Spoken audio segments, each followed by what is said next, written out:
The House will come to order.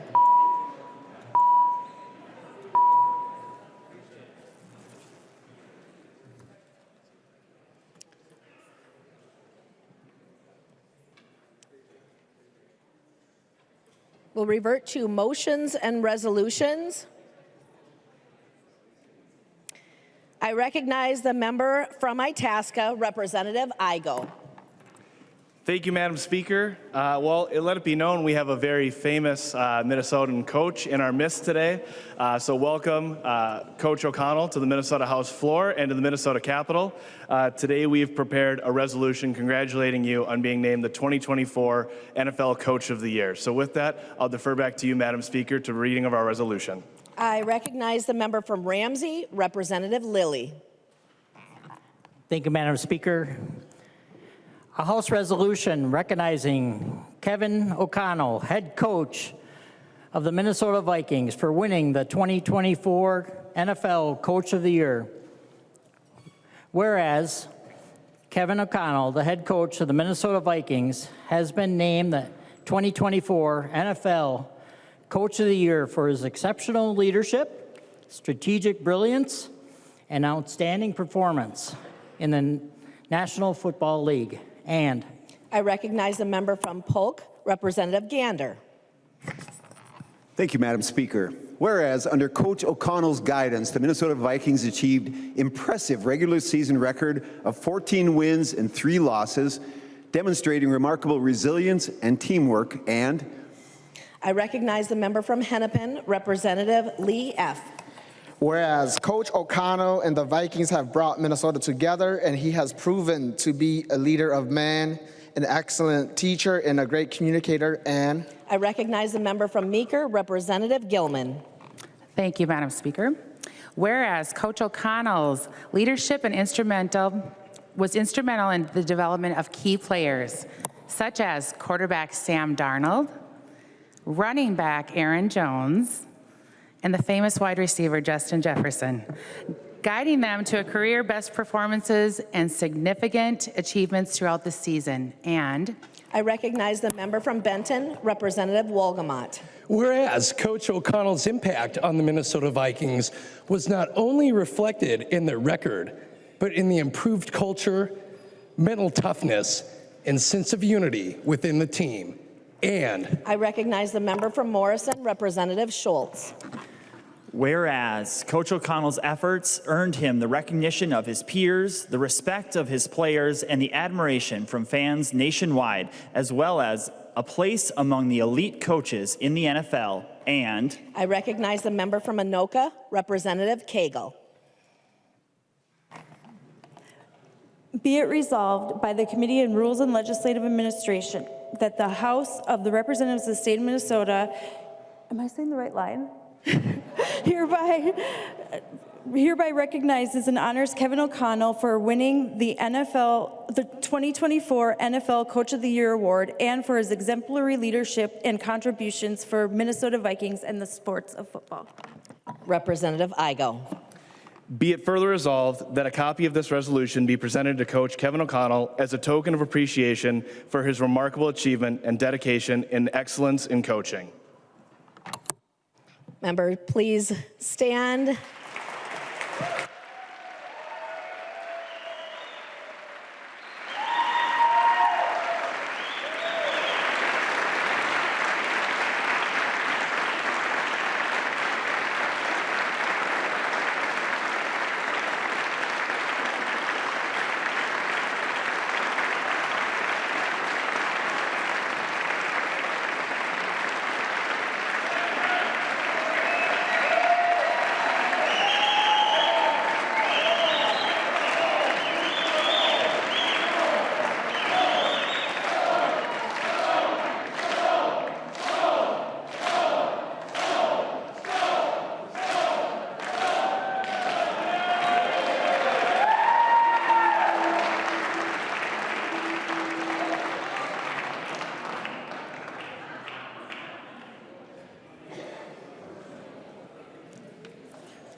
Messages from the Senate.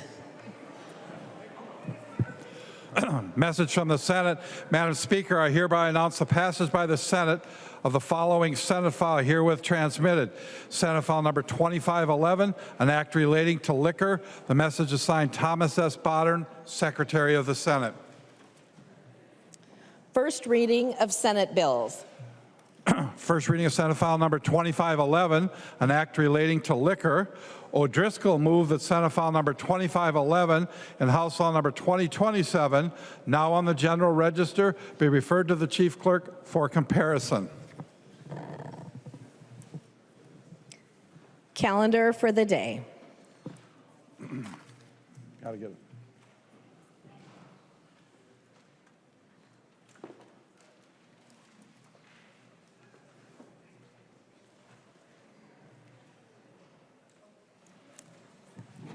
The first bill on the calendar for today is House File 2438. The clerk will report the bill.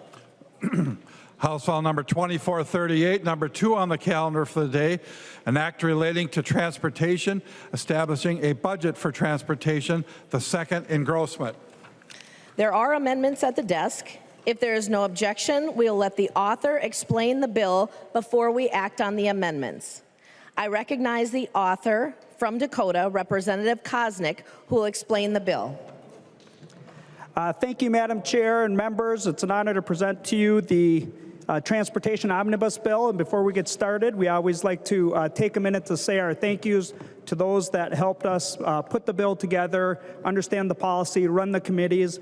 And so with a very sincere appreciation to Mr. Burris, House Fiscal Research, and Mr. Lee, Mr. Burris, House Research, and Mr. Lee, House Fiscal Analyst. They're probably in the alcove. I can't see them, but we appreciate their knowledge that they guide us through just drafting bills in committee, their professionalism, their patience, and really their dedication. We're lucky to have this pair of researchers in our committee for, I think, about 10 years, and it's really helped us to do good work in transportation. I also want to say our thank you to our committee members. We had on our side no freshmen, but a couple new people on the committee. On the other side, we had a few new people. So we appreciate the work, showing up for committee and being prepared. Chair Cagle, I want to thank you for your co-leadership on the committee, and it hasn't been easy, but I think we've got a good product today that we'll be going over and proud to support. Our DFL staff, Mr. Kyle Straub and Mr. Bauman, thank you for your help and guidance and professionalism as we went through the process. And then, of course, our entire GOP team, especially my legislative assistant, the committee legislative assistant, Cindy Whalen, kept us amazing support and kept us organized and ready to go on our committee days and putting this bill together and keeping all our meetings organized. So thank you, Cindy. And we also had our researcher, Mr. Justin Brill, who did a great job keeping our committee prepared and understanding the work in front of us. And then finally, the magnificent Mr. Joe Marble has been a good mentor to me and walking us through my years of transportation. But thanks for the Diet Cokes, the laughs, and the wisdom and the good counsel to help us put together a great bill. Members, stakeholders that are watching, this is a balanced bill. Obviously, we have a divided, balanced legislature, and this bill reflects that. This transportation bill makes our transportation system smarter, it makes our transportation system safer, and it also makes our transportation system more sustainable, both environmentally and fiscally. The bill prioritizes the types of transportation that Minnesotans use most and reinvest in roads, bridges, and all modes of transportation to drive the economic development of our state. And recognizing a few fiscal realities that we all are facing, Minnesota can be proud of the work reflected in this bill. Working with the zero target, we didn't get any new general fund money. We had to reallocate the dollars, and we are also, of course, facing a $6 billion deficit. And so we had to dig a little bit deeper into the numbers to do some great work with a zero target. And to start off, we're pulling the plug on some failed projects to save taxpayers millions of dollars, and then reinvesting those dollars into better and safer roads and bridges. We're investing in our bus rapid transit, our airports, and other systems of transportation.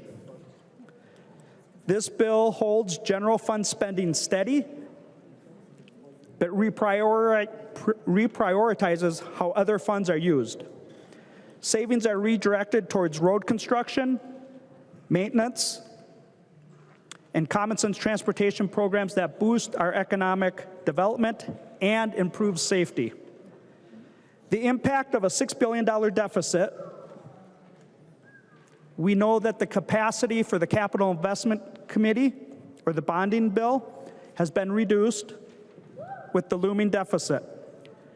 The reallocations and investments in this bill for construction-ready projects take over $100 million of pressure off that Capital Investment Committee and the demands on that committee that now they can have more room for other critical needs across the state, critical water and local infrastructure projects. Trunk highway projects could easily eat up the $700 million bonding maximum capacity authority. And so by reallocating a lot of the funds in transportation that we currently have, we are moving Minnesota forward with projects, but also taking that pressure off of our bonding ability. So this is a responsible, a balanced bill that reflects the priorities and values of Minnesotans across the state. There are about 16 GOP provisions and 14 DFL provisions, plus, for the governor that's watching, plus most of the governor and department's recommendations. And I kind of hesitate to go through some of the project lists, but it's important that you know what's in the bill. We have, to start off, just to go through some in the appropriations, in the Duluth area, we are funding an air traffic control tower that's badly needed and in disrepair, so we will make our air safer. Representative Cagle has a Corridors of Commerce efficiency recognition of running MnDOT more efficiently, and we're putting those dollars in the Corridors of Commerce program. Representative Kraft is going to make our streets safer with his DWI and interlock provisions that we'll talk about later. There's an Empowering Small Cities programs to help smaller communities utilize more grant programs and do more planning. There's a long-awaited local road wetland replacement program that's going to make that program more sustainable with ongoing funding and allow us to build roads more sustainable. There is local projects in the bill that will make it safer in communities throughout Minnesota, both DFL and Republican areas. And we will talk a little bit later about an important bridge at the University of Minnesota, and I'm glad that we will be putting some resolution to this project and making that safer for students and pedestrians. Representative Tabke introduced the MnDOT policy agency provisions that are included. Representative Cagle has a project portal and reporting to make tracking projects easier on the MnDOT website. We will talk about making our roads safer and more sustainable with the greenhouse gas emission assessment and changing the implementation date of that date. Representative Kraft and Zalesnikar and others have introduced legislation for electric vehicle surcharges that electric vehicle drivers will pay a commensurate amount to our road systems for the use of that. Transportation is generally derived by user fees, and so this kind of makes an equal amount with the electric vehicles compared to gas consumption, gas tax. We are directing our local partners, counties and cities, and the Met Council to use transportation investment dollars that the state gives them to any fee income will be required to remain in that pool of transportation dollars that was originally provided, while those funds are waiting to be used for projects. Representative Olson has a few different dealer and license plate provisions to make it easier and smarter and safer to purchase vehicles. And when you purchase vehicles, the plates on them, he'll talk about those a little bit later. Representative Joy helps the road system with the blackout plates that people are purchasing and putting some of those funds into the Highway User Trust Distribution System. Representative West helps out our motor vehicle rental plates. When our guests come to Minnesota and they need a rental car, they will have a little bit easier, smarter time of renting a vehicle and making sure that those tabs and registrations are paid.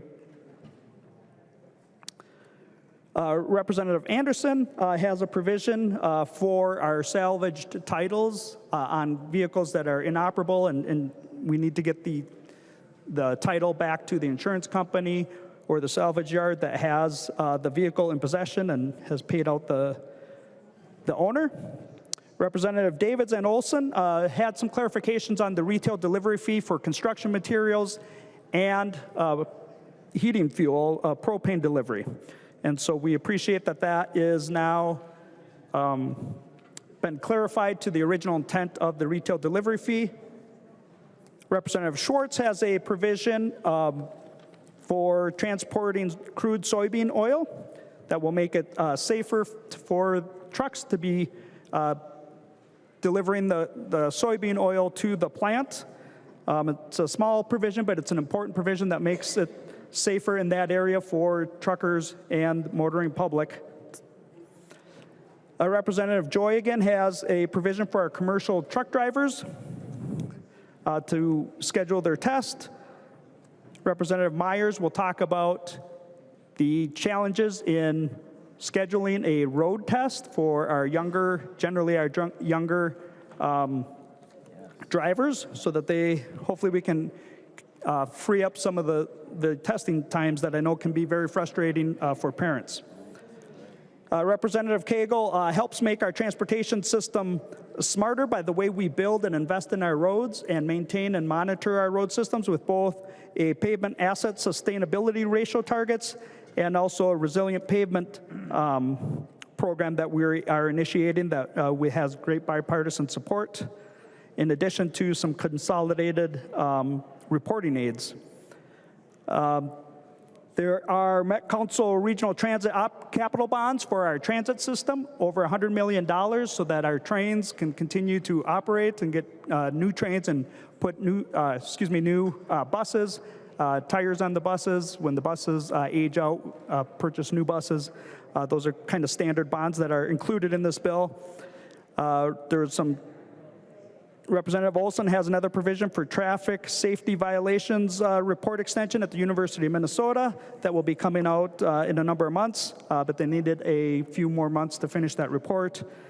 Representative Murphy makes it easier and safer and a smarter way for those with loss of consciousness and to continue to have their license without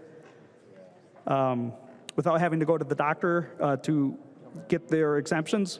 Representative Engen's area in the Circle Pines area will have a full-service deputy registrar's office, and that will make our roads smarter and transportation system much easier to use.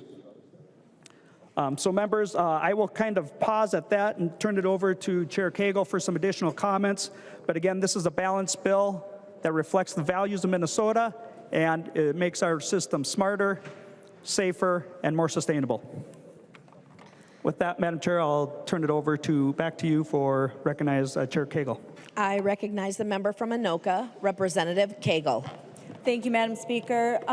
So yeah, this bill isn't, it's one of those things that everybody kind of is upset about. So, but I want to just hit a little bit of the highlights here. With the recent string of airport issues, we wanted to make sure that we got some funding for that Duluth Air Tower to make sure that Minnesotans flying in and out are safe. We did have to reduce the appropriation to Greater Minnesota Transit, but we were able to do that above what the governor's recommendation was, as well as protecting passenger rail for this biennium. We got some money, about $650 million to the Blotnick Bridge, and a one-time appropriation to Corridors of Commerce of about $30 million for the biennium. We also were able to get some money into the transportation economic development, about $30 million for the biennium, and the resiliency pavement program as well. We were able to fund that at $50 million. Some of the other highlights, we were able to get 3.8 to both local road program and local bridge program. Our transit operating for Met Council, again, that was a cut that the governor recommended, and we were able to come in under that cut. So it was $40 million this year, and then 64 in the planning years. Other things in here. You know, one of the big things that that we had talked about on our side of the aisle is about the 2023 budget and how transformational it was. And so really my goal was to go in there and protect as much as we could of Chair Hordenstein's legacy. And so one of the things that I was really proud of is that we were able to protect Metro mobility from cuts. And I thought of Representative Hicks every time we talked about that. We were under the cuts for Greater Minnesota Transit and Metro Transit. We protected passenger rail. We also protected safe routes to schools. We were able to refine the delivery fee, so it actually met the intention of what the bill was last year. We were able to protect the active transportation funding. We also were able to include all the extensions from previous services or previous grants, including Reconnect Rondo, grants to MPOs for greenhouse gas reduction, and Highway to Habitat. We were also able to get the e-rebate reform for the e-bikes. And so now it will be income-based lottery and much easier for people to try and access this time around. We were also able to get some traffic calming safety grants to the city of Minneapolis. But the biggest thing is that we were able to protect Hennepin County's decision on Blue Line and also on NLX. And so, you know, I'm really hoping that we can have a good debate here today, and I appreciate your time. Thank you. There's an amendment at the desk. The clerk will report the amendment. Hanson R. moves to amend House Law number 2438, the second engrossment. The amendment is coded A31. I recognize the member from Dakota, Representative Hanson R., who will explain the amendment. Thank you, Madam Speaker and members. The A31 amendment relates to the Washington Avenue Bridge. It provides for a different funding source than what was in the bill. There are two different funds relating to Hennepin County. This provides it, moves that to a more appropriate fund.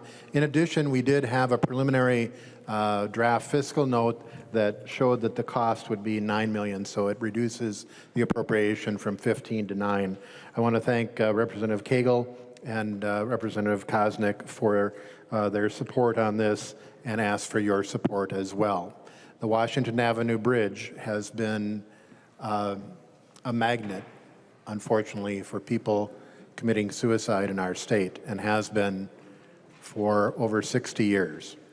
And so we're hopeful, we've talked about this for several years, hopeful that this will get the job done and we can prevent those tragedies from occurring again. I'd ask for your support. Discussion to the amendment. Representative Koznick.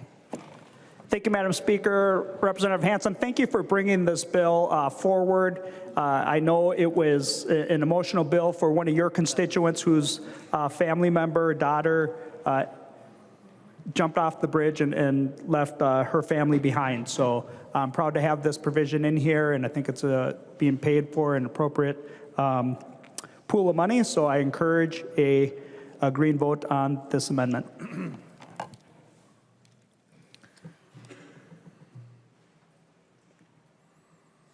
There being no further discussion, all those in favor of the amendment say aye. Aye. Those opposed, nay. The amendment prevails. and is adopted. There's an amendment at the desk. The clerk will report the amendment. Myers moves to amend House File Number 2438, the second engrossment as amended. The amendment is coded A24. I recognize Representative Myers, who will explain the amendment. Thank you, Madam Speaker. Members, first time sitting on the Transportation Committee, and one of those mutual things that is important to everybody is safety. Safety for drivers, transit, pedestrians, and that also includes cyclists, including e-bike safety. So what this amendment does, it mirrors the helmet laws that we see for mopeds, that we see for motorcycles, and will require anybody under the age of 18 riding an e-bike to wear a helmet. You know, locally elected leaders in my community, from Excelsior to Shorewood to other communities like Minnetonka, Edina, Chanhassen, and Chaska, are supportive of approaches like this. I spoke with Carver County Sheriff, who supports it, as well as my own police chief at Southlake. The purpose of this is to provide some clarity for our local communities, as well as the safety of riders. We know some of these bikes can go as fast as 30 miles an hour, and I think we're all trying to move in the right direction towards zero deaths in our transportation system. A recent study detailed that helmets reduce the risk of brain injuries by up to 85%, and I know some of those statistics are important for members here. You know, this is all about the ability to enjoy safe and accessible transportation, as well as supporting our communities, and again, moving towards those opportunities and goals towards zero death. But after talking to several of my Democratic colleagues, I thought we were, I had the impression that there was going to be bipartisan support for this. But I saw that there is an amendment to the amendment on this. This is a little frustrating, a little disappointing, because again, I think we all have a common approach here to safety. And our cities, the ones that I named there that, impact several of our districts, are looking for action. They're not looking for another study. Out of respect for the work that both Chair Koznick and Chair Cagle did, I will withdraw this amendment. Representative Myers withdraws his amendment. There is an amendment at the desk. The clerk will report the amendment. Kraft moves to amend House Law Number 2438, the second engrossment as amended. The amendment is coded A22. I recognize the member from Hennepin, Representative Kraft, who will explain the amendment. Thank you, Madam Speaker and members. So, Chair Koznick, I heard you saying how this bill improves safety and sustainability. So I bring an amendment here that will do that even more. Yes. So what my amendment does would remove a 3.5-year delay in a great law we have in place already that reduces road congestion and saves lives. In 2023, we passed this law, and it went into effect February 1st of this year, almost 3 months ago. The bill language right now would stop the law and put in place a 3.5-year delay until August of 2028. One of the things that this law is based on is the concept of induced demand. So this is a little bit counterintuitive, so I'm going to explain. What the data has shown over the years is that adding lanes doesn't reduce congestion. And there's lots of data on this, but there's a really excellent study done from 1993 to 2017. You're on the wrong amendment. 826, right? 822. Pardon me. 822. Never mind. Pardon me. I thought that was, I had been indicated. Okay, 822. Sorry. Well, so you have a preview. Okay. First, on the A22, I'd like to request a roll call, Madam Speaker. A roll call has been requested. Seeing 15 hands, there will be a roll call. Representative Kraft. Okay. My apologies to members. So I'm hoping this will be viewed as a friendly amendment, as it gives us the chance to back away from what is a pretty huge and unfair increase in EV annual registration taxes. Currently, they are $75 per year, and the proposal right now in the bill is for a 167% tax increase to $200. This amendment aims to find some compromise and would set them at a far more reasonable $100. So I believe behind this proposed increase to $200 is a concern that EV owners aren't paying their fair share of road upkeep expenses because they don't pay the gas tax. But if you actually look at the higher upfront sales tax that EVs pay because they cost more generally than equivalent fossil fuel vehicles, and the existing $75 annual registration fee surcharge, there's a very strong argument that EVs already pay more than their fair share. And let me be specific on this $75 annual registration fee. If you look at the average miles driven by Minnesotans, it's 13,957 according to a 2022 study from the Department of Transportation. So if you think about the gas tax, you pay less if you drive less, and you pay less if you have a fuel-efficient vehicle.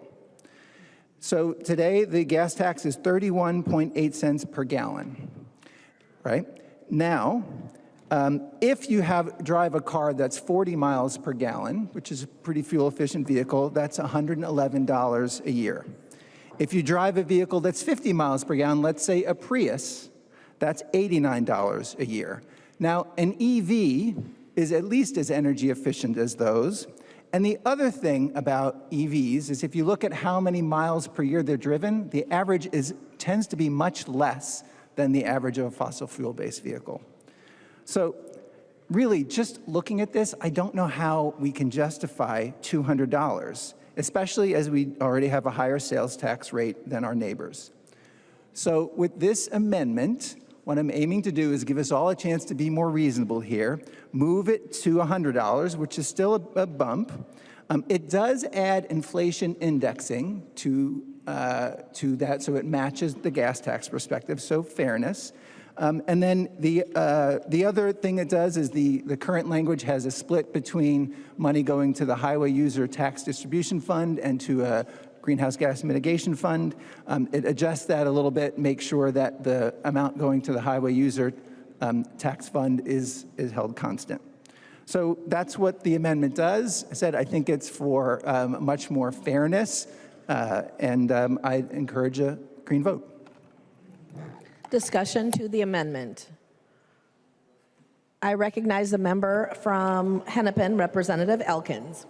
Thank you, Madam Speaker. I've had a handout just distributed that kind of reiterates the points that Representative Kraft just made. If we were to raise our EV surcharge to $200, it would put us tied for third place of all of the states in the country right now. It would be an extreme outlier. And as Representative Kraft pointed out, in the second page, the page 9 of the handout, it shows on average from a study how many miles on average per year various types of EVs are driven.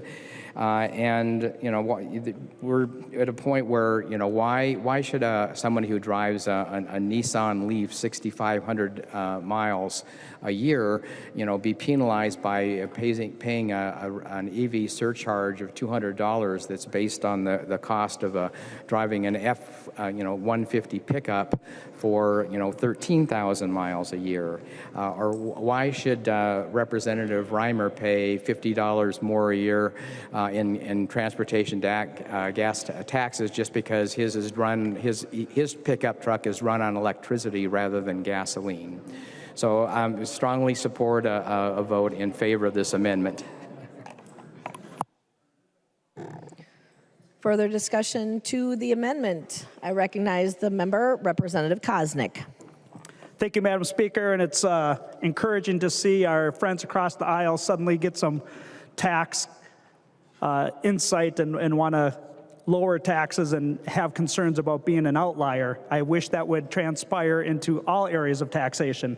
But the fact is, members, is that transportation is based on user fees, and Minnesotans want EV drivers to pay a commensurate amount, a similar amount of gas tax that regular drivers pay. EV cars are heavier and also produce more wear and tear on our roads. And this provision is supported by a number of stakeholders and advocates. With all the virtual signaling of driving an EV, I'm sure even former Representative Pat Garofalo would be happy with this provision. So members, I encourage you a no vote on this amendment. Representative Kraft. Thank you, Madam Speaker. Well, if we want EV owners to pay their commensurate amount, then we really need to vote for this amendment. I've taken you through the calculations. This is way more than what an equivalent fossil fuel vehicle will pay. And if we want to talk about weight and get into what the weight and how that, there are many large pickup trucks, minivans, things like that, that may cause more wear and tear on roads than a small compact vehicle, and we don't go down that path there. So I think that doesn't make sense. But really, just the basic math here, folks, is that voting for this amendment is a much more reasonable approach, and I would ask for a green vote. The clerk will take the roll on the amendment.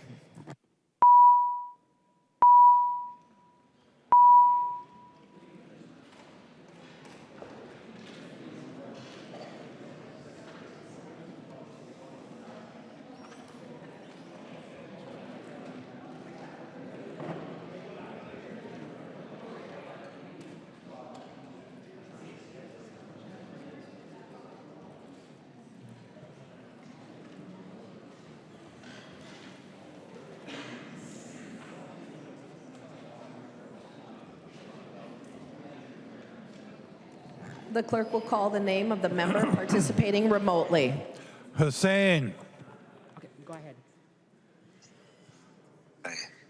Say it one more time. Hussein, aye. Hussein votes aye. Thank you.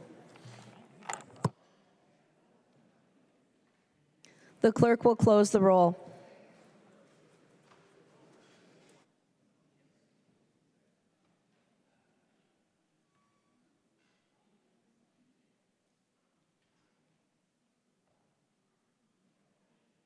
There being 67 ayes and 67 nays, the amendment does not pass.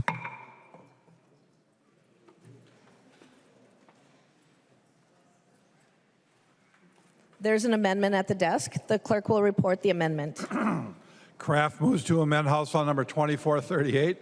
The second and Grossman as amended. The amendment is coded A26. I recognize the member from Hennepin, Representative Kraft, who will explain the amendment. Thank you, Madam Speaker, and I'll explain it again, I guess.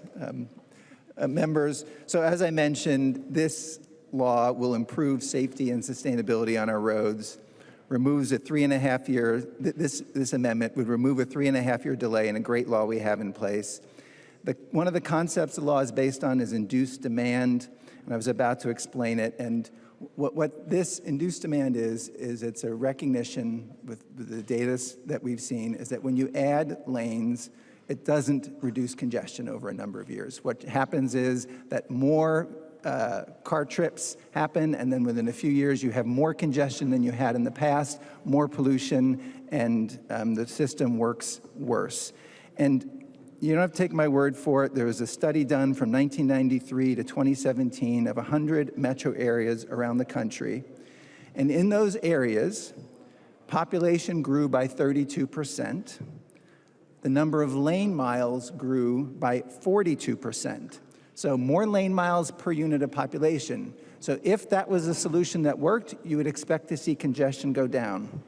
But in that same time period, congestion grew by 144%.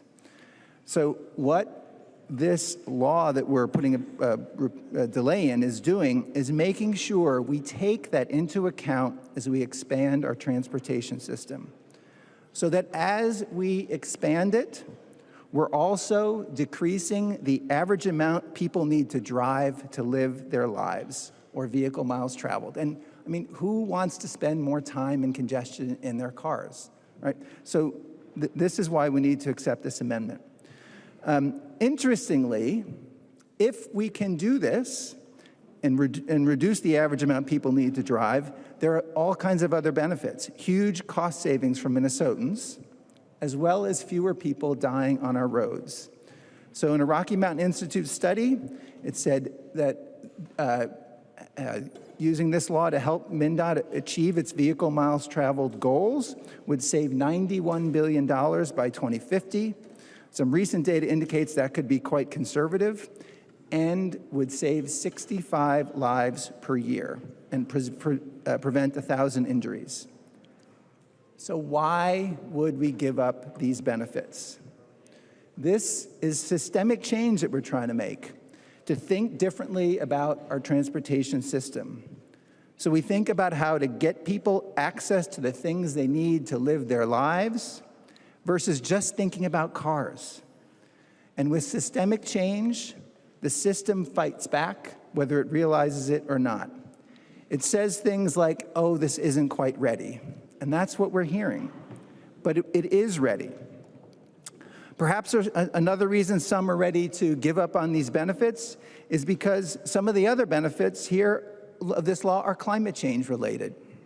In fact, we get the congestion and life-saving benefits I talked about because we have focused on reducing vehicle miles traveled and greenhouse gas emissions. So, if you care about climate change on this, a change in this law is indefensible. Transportation is our #1 source of greenhouse gas emissions in Minnesota and the country. Passenger vehicles are the lion's share of this amount. Minnesota has a goal already in statute to reduce emissions to zero by 2050. In committee, the commissioner of MnDOT, Commissioner Daubenberger, said delaying this law would remove the most significant tool that MnDOT has in addressing greenhouse gas emissions. Now, the reason it's so important is reducing greenhouse gas emissions from vehicles really requires two things. One is electrification in fuels, making that more efficient and reduced greenhouse gas content, and miles driven. Now, so I ask for a green vote on this amendment. As I said, yes, it's about greenhouse gas emissions, that's how we started, but really it's about our transportation system doing a better job at helping people to get where they want to go with less congestion, with less of an impact on people's health, in a way that saves them money, and in a way where fewer people are killed. Please vote green. Oh yeah, I'd also like to ask for a roll call. A roll call has been requested. Seeing 15 hands, there will be a roll call. Further discussion to the amendment. I recognize the member from Martin, Representative Olson. Thank you, Madam Speaker. Thank you, members. So the concept that this program is ready right now is absolutely incorrect. The law came into effect on the 1st of February, and they still had no real knowledge of how they were going to implement this. The first draft has just come out with the idea of how we're going to be doing this program, and it's not February 1st. That was the first draft. If you look, you'll see that the second draft used to have a projected date of July on it, but they've since taken that projected date off because maybe they need even more time than that. Now, members, what we are currently working on is a concept that if we started this requirement on the 1st, and we have no knowledge of how we're going to get it done even today, and potentially into July, because this current draft says nothing about how we're going to mitigate these greenhouse gas emissions. It says nothing of who coordinates the mitigation. it says nothing about who pays for the offsets. It doesn't have the information that is necessary. When you don't have a plan, but you're required to have a plan, you need to delay said program if you have no plan. What this means is that currently we have no plan for any of these road construction projects because we can't have a plan. So what you're doing right now, by delaying this program into the future, you are giving time to individuals who are creating these drafts, creating these guided lines for how we are going to move forward with this. Now, the statement that this delay is going to make Minnesota roads less safe is an absolute farce. I fought for 2 years trying to include in the current legislation, the way it's currently written, a carve-out for safety. If the department thinks we need to do these programs in order to make people safe, then we should be able to do it. And every time I came up against an argument that no, the department should have no ability to claim the usage of safety as a way to make these projects happen without mitigating these costs. Members, the concept that it is more safe to require a program to begin today, which isn't ready for prime time, is unsafe. That's a problem. We cannot do it. Now, when you talk about the actual costs, now we heard a lot of things that are theoretical savings. We heard into the future, we're going to save countless dollars from a Rocky Mountain Institute study that was done prior to the pandemic and doesn't actually allocate or even recognize the significant reductions in vehicle miles traveled that have occurred as a result of the post-pandemic era. It doesn't take any of that into account. But what we're seeing is that we cannot move this forward in a direction and take theoretical savings, this idea that's thrown out there. I can create a study today that says anything. Oh, we're going to save copious amounts of money if we just do this. That's what they're doing. The actual costs are plain as day. If you are going to require the department to mitigate carbon emissions without a real plan as to how to get it done, we will see these projects balloon in costs significantly. We don't even have a real example because we have no guidelines, we have no equations, the math isn't possible because we don't know what the numbers are. We actually don't even know like a squared plus b squared because the formula is not written. It's not there. We don't have a formula. But if we did have a formula, we are looking at having to increase costs to mitigate these carbon emissions by building things like bike trails. And one of the hypotheticals that we're looking at is that if we were to require the carbon mitigation on the interchange in Jordan, there's a current project that's happening. It doesn't have to be mitigated because it made it before the February 1st idea. But if we were to mitigate that, they're looking at a requirement of building a bike path to offset the emissions to the length of from Minneapolis to Fargo. A bike path from Minneapolis to Fargo, the length of that would be required to mitigate the carbon emissions that are created through adding a lane or creating an interchange. Members, this is hypothetical stuff that is not baked in the cake yet. We don't know what we're doing. And the reasonable and the responsible thing to do is to delay something that you don't know how to act upon it. And that's all we're doing here. We're not trying to get rid of it. We're not ending it. We're not saying that this is not a real thing. We're saying we are not really ready to do this yet, and we need more time. Members, I would ask that you would vote no on this amendment to remove it because the state of Minnesota is not ready for this yet. Someday it may be ready for it, but today it's not ready. Vote no. I recognize a member from Anoka, Representative West. Thank you, Madam Speaker. And one thing that when I was on the Transportation Committee, when this greenhouse gas emission bill came up, it was very important to me because most of my time here is spent trying to get money for Highway 65.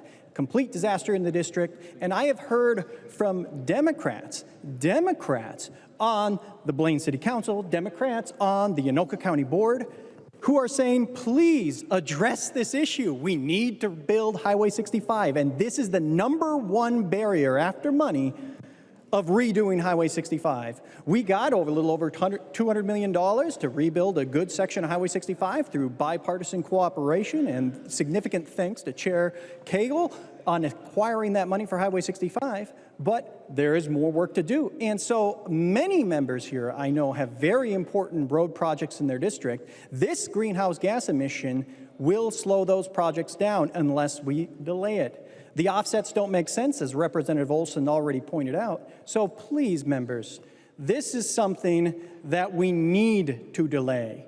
We're not there yet. We're not ready for flying cars. Everybody doesn't have an EV. We're not ready for teleportation. This is a provision that is way too far ahead of its time. We need to make sure that we can build the roads that our community needs. And we have bipartisan agreement on that, at least in Blaine. So I would encourage members to vote no on this amendment, because this delay is the least we can do to make sure that Highway 65 doesn't have more barriers into acquiring the funding to finish it, so we don't have to sit and rot and just waste a lot of our lives sitting at 109th or 99th or 93rd or Highway 10 on Highway 65. So members, this is a great bill that was negotiated with bipartisan agreement. I would encourage you to vote no on this amendment. Further discussion to the amendment. I recognize the representative from Wright, Representative Hudson. Thank you, Madam Speaker. Members, I specifically want to call out Representative Kraft. One thing I've come to appreciate about you is your willingness to craft a logical argument. And you've done that. The problem is some of the premises and the assumptions. And if this vote goes down the way it seems like it's going to, I want to try to offer you some comfort, okay? So if we delay this thing, the assumption that you seem to be working on, one of them, is that transportation in a few years from now is going to look exactly the same as it does today. And I got to tell you, things are changing incredibly rapidly. The types of technological advances we've seen in recent years with AI, with electric vehicles, the things that are being developed. And if you want to get a firsthand view of it, the next time former Representative Pat Garofalo is around the Capitol, flag him down and he will be eager to take you for a ride in his new toy, which is an EV that has the ability to literally drive itself. It's astounding. It has a display on it. It shows you vehicles all around you, because these vehicles have cameras all over the place, shows you pedestrians in real time as they're walking, and it takes all of that into account and recognizes traffic lights, recognizes stop signs. And currently, it's set up in such a way that the vehicle actually requires you to supervise it. So the internal cab camera makes sure that you're actually paying attention. This summer, they're coming out with an unsupervised mode where you can just take a nap if you want, and the car will just drive itself.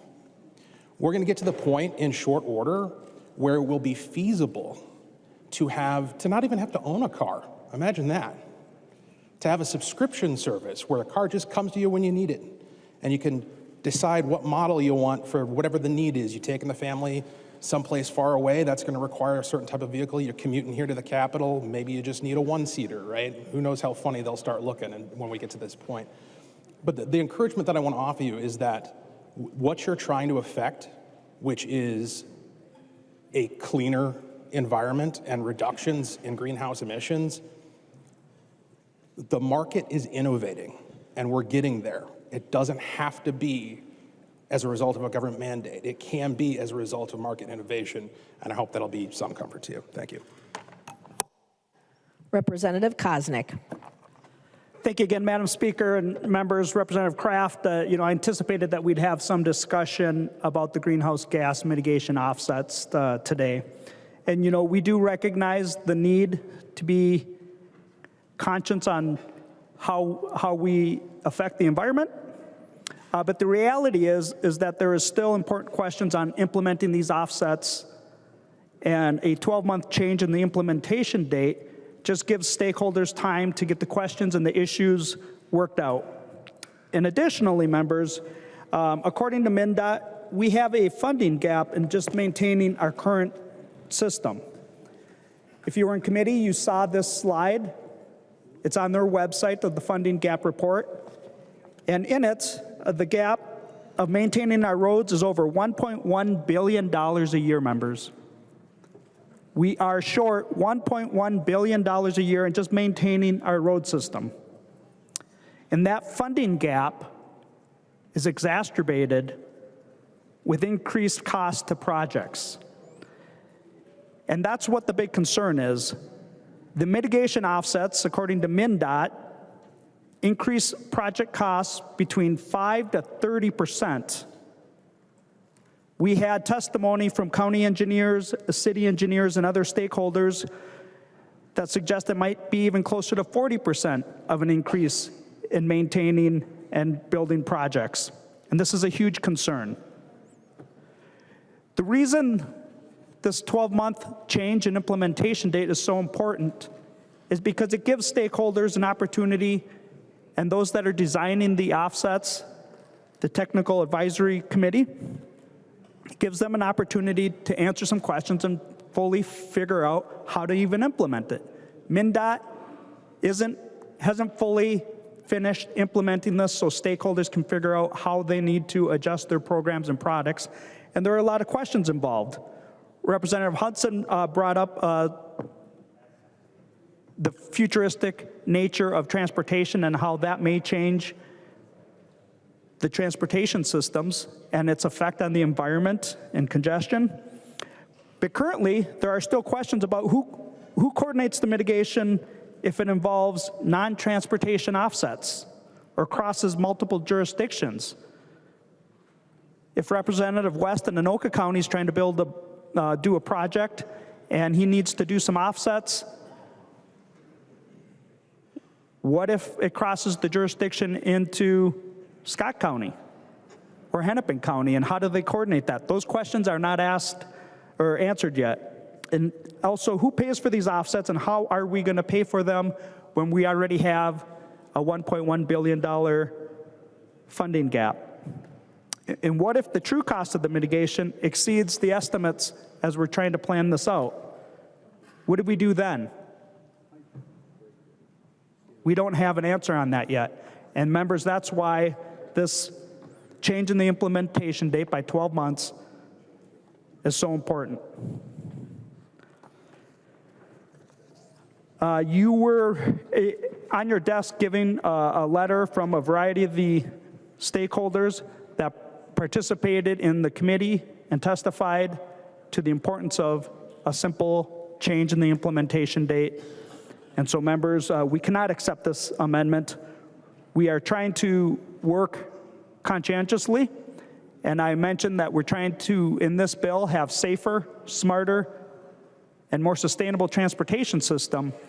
And when we don't have the questions answered, it's not smart to proceed forward. We want to make sure that, as Representative Olson mentioned, that if safety is a factor, maybe we should have that considered in the offsets, if the safety of a project.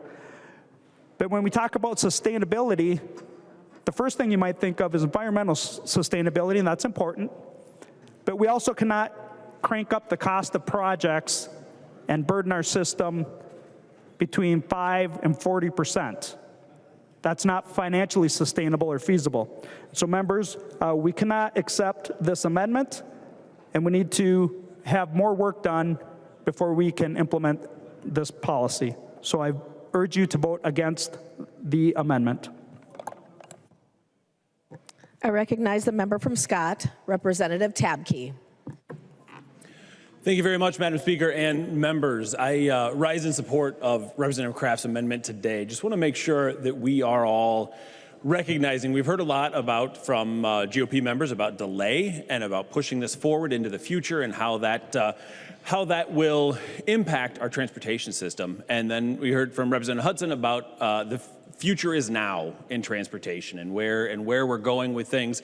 And I also want to reiterate the fact that right now, our country is on fire due to climate change. Canada has been on fire due to climate change. We are having so many issues with climate change. Minnesota is one of the largest states impacted in the United States on climate change, and transportation is the #1 sector for greenhouse gas emissions. And so this is one of the biggest places where we can make changes and where we can move on how we are impacted and what the future looks like for transportation and climate change here in our state. Last session, I was honored to sit on the Commerce Committee. And in Commerce, we talked a lot about insurance. And so everyone across the spectrum of political ideologies recognizes and understands that insurance is rising, from car insurance, home insurance, all the different things, because of, and not any other issue, #1 issue and reason why we are having to spend more every single day on insurance is because of climate change in the state of Minnesota.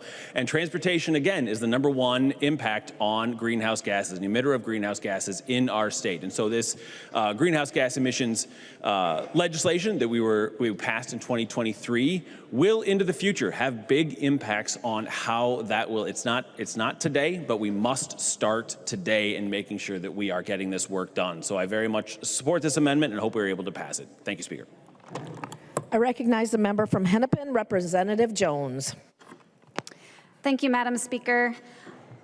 I'm really pleased that some members across the aisle brought up the idea of fiscal responsibility, because I think the GHG VMT law actually gets at that.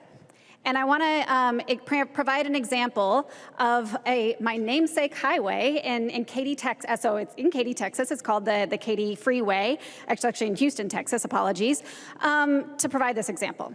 So, 20 years ago, it was the second worst bottleneck highway in the country. It had 11 hours of congestion each day, and it was so bad they decided to increase the capacity of that highway to 23 lanes at a staggering cost of $2.8 billion. So of course, yeah, that brought down congestion. You know how long it took for that congestion to come back? 3 years. $2.8 billion, and it didn't solve the problem. Induced demand is a real thing. We can't just build our way out of congestion. In this law, the VMT portion of it specifically helps us to actually evaluate projects to make sure that we're not going to be inducing demand in a way that is going to make our investments worthless at the end of the day. So, induced demand is real. This example is just one from across the country. I'm sure we have them here in Minnesota too, but I'm going to be voting green on this amendment, and I hope that for fiscal responsibility and for sustainability, you will join me. Thank you. I recognize the member from Anoka, Representative Cagle. Thank you, Madam Speaker. And I was just kind of struck by something I heard, and I knew this already, but we have the 4th largest road system in the country, but yet we're not a very big state. We don't have the population of a lot of these states. So the question is, why do we have the 4th largest system? And if we don't have enough money to maintain the 4th largest system, why would we be adding more? That's what we're talking about here. It has, one of the things that I've talked about a lot in the past few years is multi-layer benefits. Guess what this does? It has multi-layer benefits. It makes it so that we're addressing climate change, that we're making sure that people get outside and can walk around their communities. I have a Cub grocery store just down the street from me, but not a sidewalk in front of my house where I feel safe walking to Cub with my daughter or my family. So this is multi-beneficial systems where we can think about how we're planning these communities. Think about our roads. Are they necessary for this specific project? Is there a better way that we can do things? If there's an intersection and there's an accident there every month and then we have the chance to change it, we just don't build the same thing, right? We want to address some of these issues. And when we talk about this, this is a safety issue. We want to make sure that we are living healthy lives. We want to get people outside walking, biking, but also having a healthy life and also having better air quality and water to drink. So I don't understand why we would vote in opposition to this. It's a multi-beneficial way of addressing the fourth largest road system in the country. The #1 emitter of greenhouse gas emissions is the transportation sector. And we want to make sure that our kids have a healthy environment to live in. Right now, we're not really given much of a earth for them to stand on once we're gone. So if you care at all about the future, about saving money, about having nice, livable communities, vote yes. Representative Koznick. Thank you for the discussion, members. I would just a couple points that sometimes we're not even adding capacity and the projects would could potentially fall under some of these offsets. In the overall bill, we do establish a greenhouse gas mitigation account. However, it's going to be woefully inadequate for the increased cost of this. And part of that new revenue is based on the electric vehicle charges that we just discussed earlier. And it was interesting to hear a couple of the comments by people that helped negotiate putting in this 12-month change in the implementation date. And one of the things that we do have to recognize is the diversity of this state. Not everybody, but only half, live in the 7-county metro area. And within that 7-county metro area, there's a variety of size of cities. There's actually some small cities and not just cities of the first class.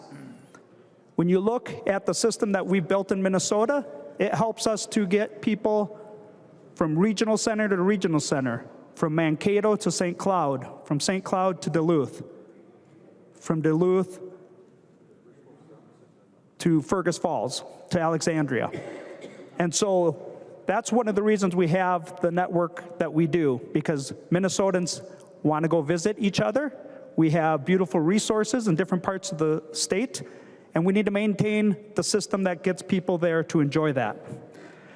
I'm going to make an attempt for Representative Mueller here from last week's discussion, thinking about this, and I think sometimes people just don't like highways. And there's a song called "The Highway Don't Care." It's Tim McGraw and a little bit of Taylor Swift. And so Tim McGraw sings, "The highway won't hold you tonight. The highway don't know you're alive. The highway don't care if you're alone. The highway won't dry your tears. The highway don't need you here. The highway don't care if you're coming home." And so some people might not like the highways because the highway don't care. The highway don't care. But in the end of the song, Representative Mueller and Taylor Swift fans, she recognizes, "I can't live without you. I can't live without you, baby. I can't live without you." Members, we can't live without our highway system in Minnesota. Taylor Swift recognizes that, and I hope that you will recognize that and vote no on this amendment. I recognize the author of the amendment, Representative Kraft. Thank you, Madam Speaker and Representative Koznick. I almost said Representative Swift, but yeah. So, one amendment I thought about bringing was amendment asking the Earth to pause climate change for the same amount of time we were pausing this law. But I figured that probably would be ruled not germane. I sense how this is going, but I'm going to try again to rebut some of the things that were said. This is a systemic change, and many of the things we've heard this afternoon are the system, fighting back. Representative Hudson, thank you for trying to provide me some comfort. And you know, I like this vision of transportation being differently. You know, auto-driving vehicles have some really interesting things that can result in. But you know what? If those come into being, we will need less lanes and less highways. So if you think that is the case, then you should be voting green on this amendment. This amendment is not about looking backwards. See, I did pretty well, right? This amendment is not about looking backwards. This amendment is about thinking reasonably about our transportation infrastructure and not looking backwards and thinking only about just cars. You know, Representative Koznick and Olson, so both of you, I would ask you to do a bit more homework in some of the statements that you made. Representative Olson, you know, you mentioned that this Rocky Mountain Institute study was pre-COVID. That's not actually true. It was 2023. You said the assessment procedure is not ready. It is ready. And you said there were no math in there. There's quite a bit of math in there. MnDOT is clear that it is ready. The Technical Advisory Committee has posted this. You also talked about some project would require mitigation of a bike path to Fargo. Well, I mean, I guess if that were the only mitigation option, that could be an argument. But there are 9 mitigation options, and there are others that can be added by the Technical Advisory Committee. I mean, you know, this is about planning projects differently. So you wouldn't plan that project with a bike lane to Fargo, but you would plan it differently to move people most effectively and not just vehicles. Chair Koznick, you mentioned a few things that I need to address. You said 12-month delay. That is not what's proposed here. This law is in effect as of February 1st, 2025. What's in the bill right now is to delay it to August 1st of 2028. So by my math, that's pretty clearly 3.5 years.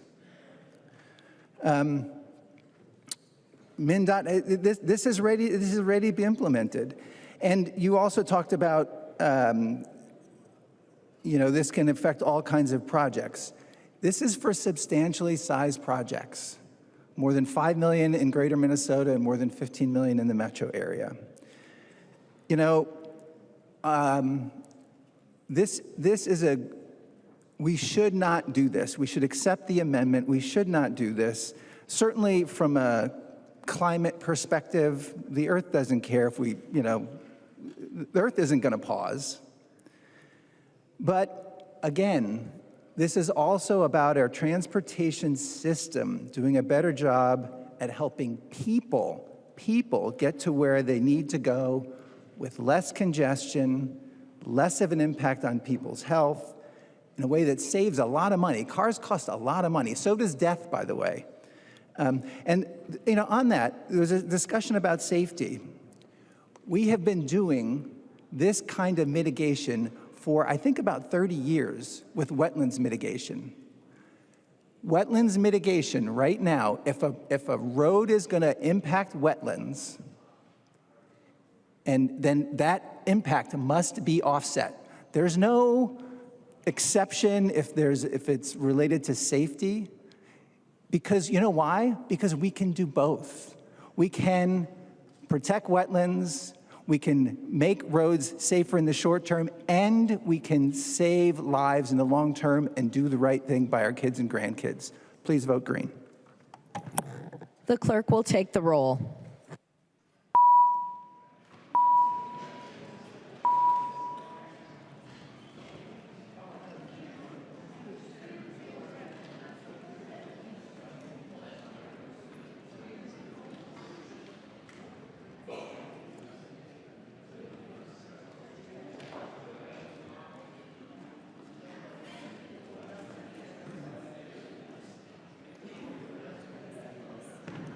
The clerk will call the name of the member participating remotely. Hussein. Go ahead.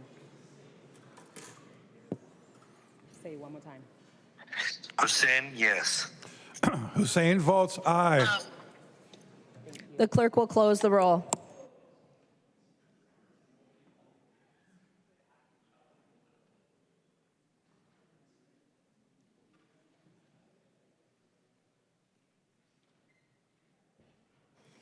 There being 67 ayes and 67 nays, the amendment is not adopted. There's an amendment at the desk. The clerk will report the amendment. Jones moves to amend House Law number 2438, the second engrossment as amended. The amendment is coded A38. I recognize the member from Hennepin, Representative Jones, who will report the will explain the amendment. Thank you, Madam Speaker. I'd like to call for a roll call. A roll call has been requested. Seeing 15 hands, there will be a roll call. Representative Jones. Yeah, thank you, Madam Speaker. Members, this amendment makes sure that Greater Minnesota Transit is kept whole. I was happy to hear Representative Koznick talk about the diversity of this state, and I agree that there are lots of different people in this state and they need different ways to get around. So I want to talk first about what is Greater Minnesota Transit. Well, it's three main things. It's 30 county and multi-county rural transit service systems. This is the kind of dial-a-ride service that you may have heard about. It's also 7 small urban transit systems for cities between 250 and 50,000 people.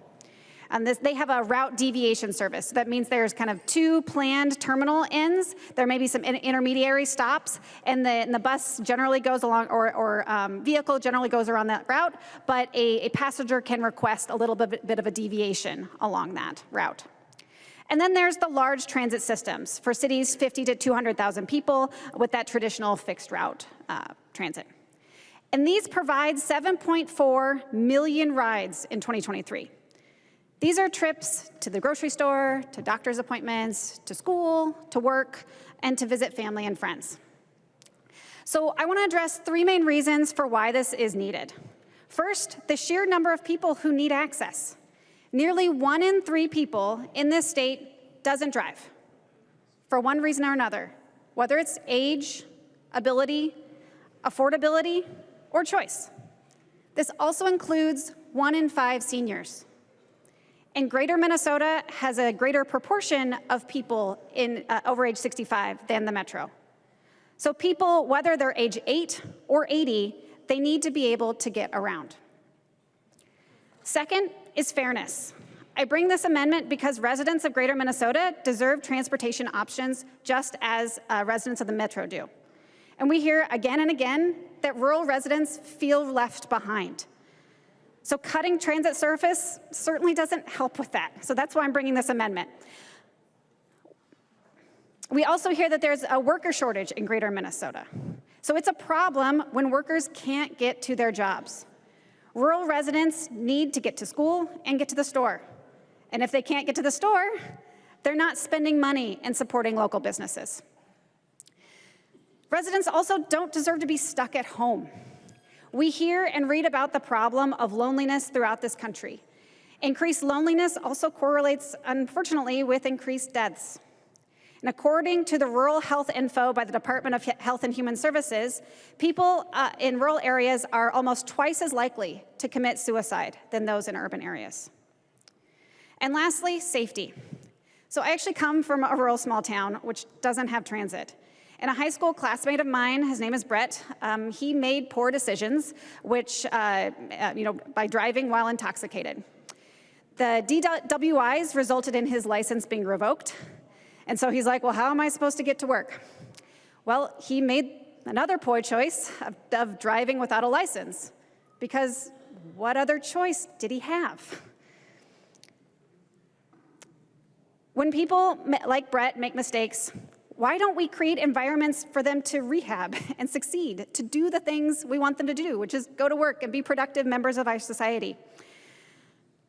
But as I understand it, there have been over 5,000 instances of people driving without a license.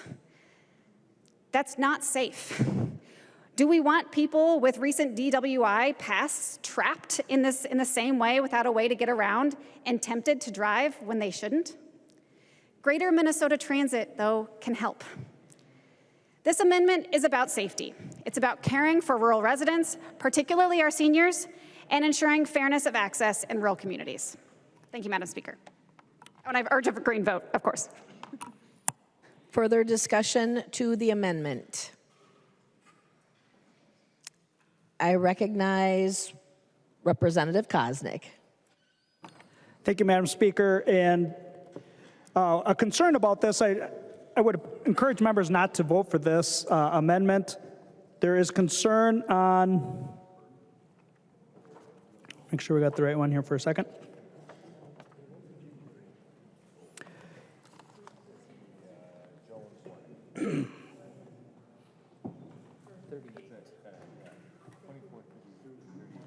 Shoot.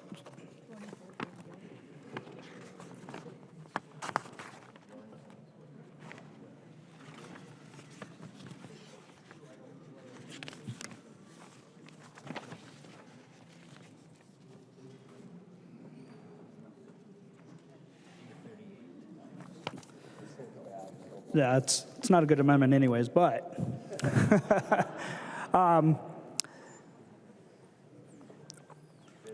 we carefully went through the budget, the whole spreadsheets that you were emailed earlier, and the reductions and reallocations that were made in this budget were not easily decisions that came easily to us, but it does recognize the change in transit patterns and transit needs, and we repurposed a lot of investments into the modes that people use the most. The governor's recommendation was significantly deeper than the reallocations that we made in this bill. The governor of Minnesota had different, deeper reallocations than what we had in this bill. And the reason for that is because of the reserves and the base funding that's already in transportation and transit for Greater Minnesota Transit. And so while I appreciate the stories and the effort, we need to make sure that our resources are being used in the modes that people use the most. And there are significant reserves for Greater Minnesota Transit already, and that's why the governor recommended even more significant reductions to the base funding. And we only did a portion of that. If we would have taken all of that, we could have done other projects that more people use. So members, I encourage you to not vote green for the Jones Amendment, but I appreciate it looking out for Greater Minnesota Transit, but it misses the mark. Recognize a member from Martin, Representative Olson. Thank you, Madam Speaker and members. The author of the amendment just stated that the purpose of her amendment is to make sure Greater Minnesota Transit is kept whole. Well, I don't like to play the game of going around the room asking members to yield and try and catch them with a gotcha, so I've got some information, and you can make the determination on your own as to whether or not Greater Minnesota Transit is being kept whole with the current proposal. So for those of you who are unaware, this current fund that we have right now that ended in fiscal year 2024, it ended with a positive surplus of $47,682,000 in it. So Greater Minnesota Transit had, at the end of 2024, $47,682,000 in it. It started the year at $70 million. So you started the year at 70, got some base funding, still at 47. There was a slight discrepancy there, okay? Now we move into the future. So right now, almost $50 million in reserves, unallocated, ready to go, sitting there. And the question is, are we using this as a savings account, or are we trying to responsibly utilize transportation dollars? That's the real question here. Because after we insert the base funding into this projection, we're going to have $117 million in this account. That's the base funding. The base funding is $117 million in this fund. So the question is, should we have taken the governor's recommendations, which was a significantly larger reduction than what we agreed to, or should we, this amendment just adds $4 million. It's $4.3 million, somewhere around there. So we got $117 million going in for the base funding. We could add $4 million more, and then it'd be $121 million. But do we really need that? Is that a responsible utilization of transportation dollars? And I think that the work that went through this negotiation is an appropriate utilization of those dollars. But if that's not enough to vote this amendment down, members, and I appreciate the author attempting to look out for the guys from the small town, you know, that's where I'm from. I was born and raised in a small town. I actually live a mile away from the hospital that I was born in, so I haven't gotten very far in my life. But with that being said, the last portion of this amendment, where we're going to take the Maple Grove project, there's a bridge in Maple Grove that got hit by a truck, and we're using, in this bill, we're using general fund dollars to fix it, and the amendment asks us to use trunk highway funds. Now, I reached out to the department and I asked, I said, hey, does this project qualify for those funds? Can we use those funds? And the answer was, we would have to ask the city of Maple Grove a lot more questions to see if it actually qualifies. So what I'm assuming here is that we here, with the creation of this amendment, are assuming a lot of things. Now, my assumption is that we can't wait until MnDOT determines that they're going to make this bridge fix, because they're not currently planning on fixing this bridge until 2027 if we don't do something about it today. So currently, that bridge, it's a problem that needs to be fixed. And we could gamble, we could gamble with the second part of this amendment and say, well, maybe it'll qualify, and if not, then we'll just not make it happen, or we can just throw that out and throw the beginning out because it's not responsible utilization of transit funding. So members, because this is a healthy account, we should not accept this amendment. Vote red. I recognize the author of the amendment, Representative Jones. Thank you, Madam Speaker. I just first want to speak to something that was said across the aisle about only investing in those things that people use the most. And just go back to what was said earlier about the diversity of this state. We don't just represent those who have one mode of transportation. We represent those people who have to get around by a lot of different modes. And we represent everyone across the state, and so we need to keep that in mind. And that's what this is trying to do, is to make sure that we are recognizing those people. So I urge the body to vote green. The clerk will take the roll.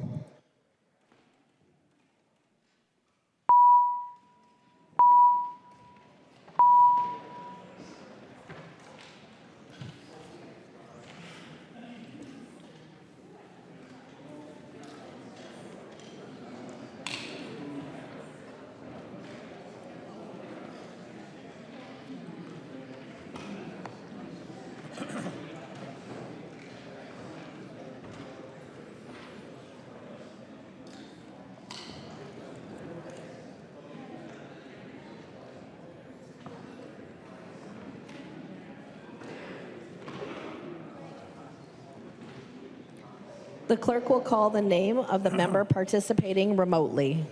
Hussein.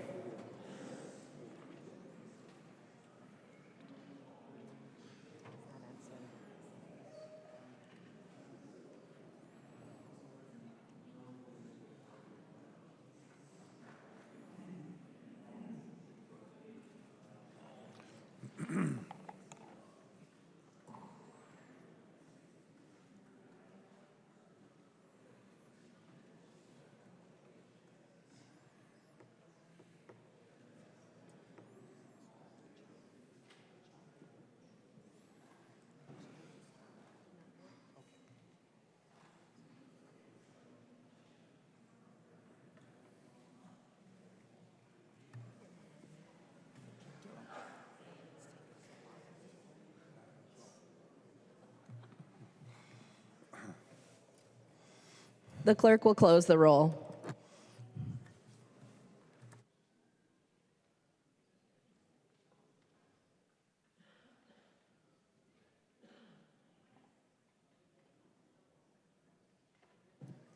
There being 65 ayes and 68 nays, the amendment does not pass.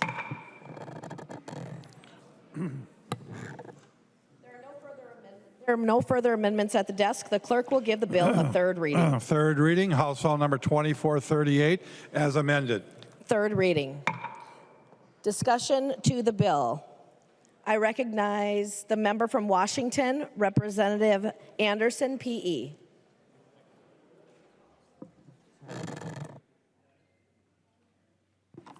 Thank you, Madam Speaker.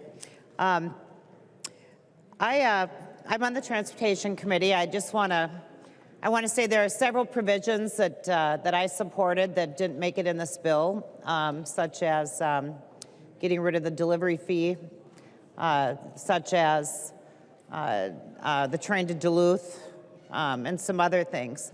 But I understand why. This is something that's negotiated. It's even between the two bodies, and in the end, this is what we have. So it's not a perfect bill, but it's a bill that I'm going to support, and I ask members here to join me and also support this bill.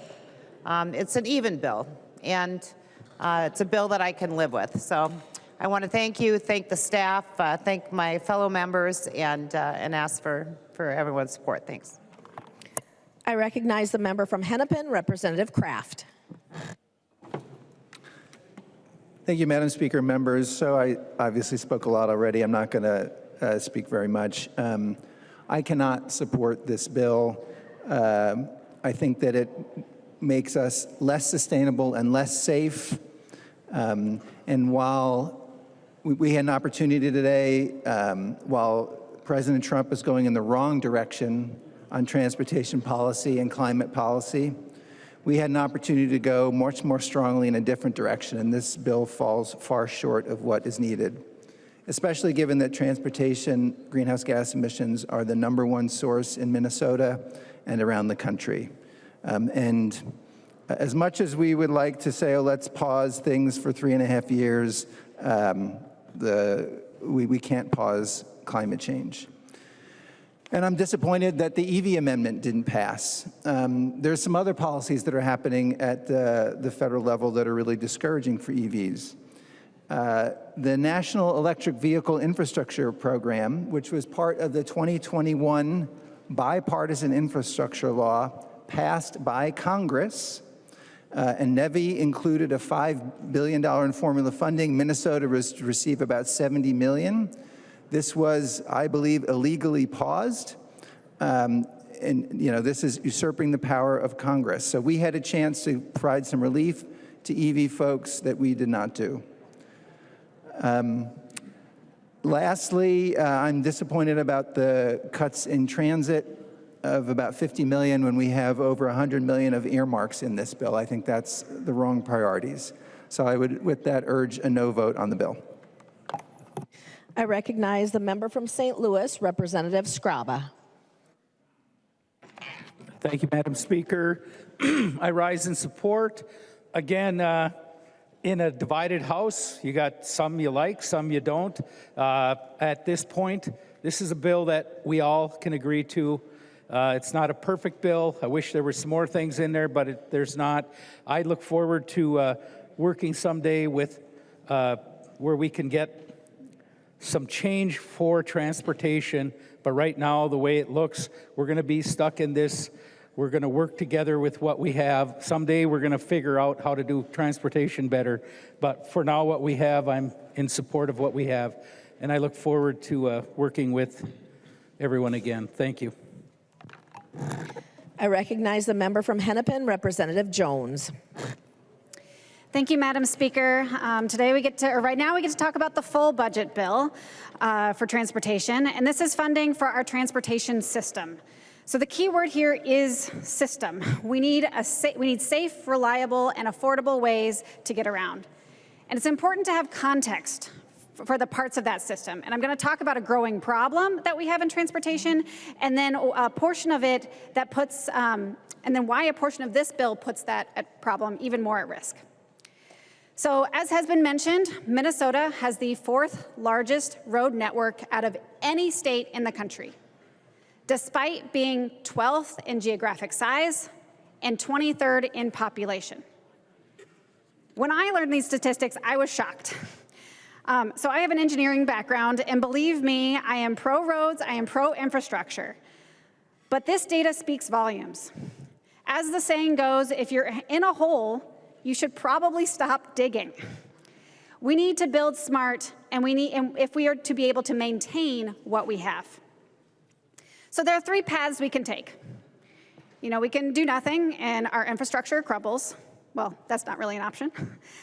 We can tax more to cover it. I don't think that's really too much of an option either, but I do want to make one clarification to a comment that was made earlier.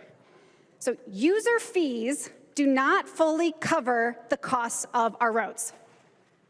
I'm going to say that again. User fees do not fully cover the cost of our roads. Significant federal funding, usually on a 1-to-4 ratio, is employed on large projects. And property taxes are used often to pay for our local roads. So the third option we have on this problem is to do other things, right? We can extend the life of our roads. You know, Representative Cagle has some good ideas and provisions in this bill around resilient pavement, so that's one of them. We can also be more creative and secure multiple benefits around our public right-of-way structure.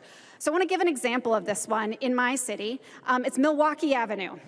It's in Seward, so it's unfortunately not in my district, but if you haven't been there, I highly recommend you take a little trip, because it is a 2-block road that a number of years ago, the road itself was taken out, the front yards were extended, and now there is a large path in the middle. There are still drivers, there are still people who own cars on those 2 blocks. There are alleyways that create access to those garages, but it's such a wonderful place to be. And in fact, the property values of the homes along those 2 blocks are twice the value of the similar homes in the surrounding area. So we know when we think differently about our right-of-ways, we can actually see value in them. And so the last part here about doing other things is allowing for offsets. And so we have a law that allows us to plan and think differently, and we just took a vote on that.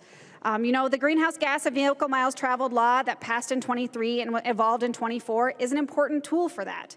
Its initial motivation may have been climate, but this tool facilitates addressing more than just that. It helps us create more livability. And that Milwaukee Avenue, although that it is not a specific offset in that law, it provides us an example, a way of thinking differently. And it's about creating greater options. It's about being creative and planning differently. So the bill in front of us delays the GHG and VMT law that is already into effect, which is unfortunate because it's already causing our engineers and our planners to think differently, to think about our road network differently. We need a system that gets people to where they need to go, whether they drive or not. So I cannot vote for this bill that removes a crucial tool that will help us have a smarter, more sustainable system from both a financial and an environmental perspective. So I urge other folks to vote no on this bill. I recognize the member from Otter Tail, Representative Murphy. Thank you, Madam Speaker. I'd like to talk about some of the successes I see in this bill. And I want to thank from both sides for having some great discussions throughout the year. Representative Jones mentioned it just slightly, but I think one of the biggest opportunities that we have for improving the economics for road building in the state of Minnesota are actually the resiliency bill. And the resiliency bill is something that I've been in the Transportation Committee for a couple years, and it's definitely something I see some real opportunities for us. It's a bipartisan bill. So I was at a roundabout in 2023 in Alexandria, and I was talking to a county engineer. He was actually worked for MnDOT for 10 years, and then he spent about 10 years working in private industry. And we talked about what we could do if we changed the way we build roads. And so he had done a project for Wright County, where he had looked at a road that was expected to be a 25-year road, and they made some adjustments in how they're going to build that road, and now it's a 50-year road. And he said the interesting thing about it is it's 1% more money to build that road. In committee, I asked questions like, well, if we can go to 50, can we also get to 70? And the answer is yes. And the answer is it's less than 1%. These are very good. This is a very good bill, co-authored by Representative Cagle, but very bipartisan support. An excellent bill that's going to make road building in Minnesota more economical. So that's one of the successes I see in this session. The other one, I had a bill that had to do with involuntary loss of consciousness or from a seizure. And if you're a victim of a seizure and it happens just one time, you're expected to be seizure-free for 4 years. And then after 4 years, because you had one episode, every 4 years after that, you're expected to go back and get a statement from a doctor. And so there was an understanding, and I have 5 kids, 3 of them have had seizures. And they're very, once they come to the conclusion of how it happened, they can finish up on those seizures. And with this now, those folks aren't expected to go back every 4 years under certain considerations. If they go 5 years without a seizure, now they're able to get a statement from the doctor and not have to repeat that every 4 years. If it's 10 years with multiple seizures, if they go 10 years, they can do the same thing. So it was a really good bill for us. It was actually brought to us by MnDOT and Public Safety, but it's a really good bill because, especially with involuntary loss of consciousness or seizures, that's not forever. And so we were really holding these people with a lot of added burden by having them come back and get that statement every 5 years. The last thing I'll talk a little bit about is I had a bridge in Otter Tail County that, as of January of this year, was taken out of commission. And it's a very important bridge. And so I've got to thank the people from the Transportation Committee for looking at that bridge in Otter Tail County so we could replace it. So anyway, I think this is a great bill, and I'm a yes vote. Thank you. I recognize a member from Hennepin, Representative Myers. Thank you, Madam Speaker. I want to just say overall, it was a pleasure to serve on that committee.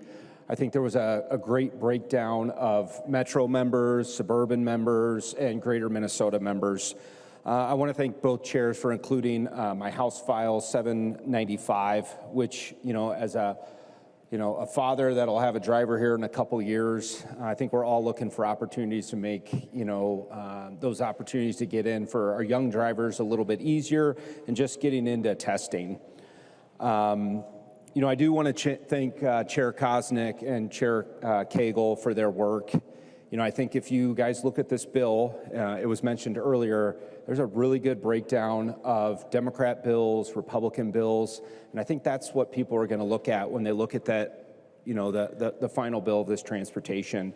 And so I'm just really appreciative of everybody that helped participate in that, and I hope everybody can vote green.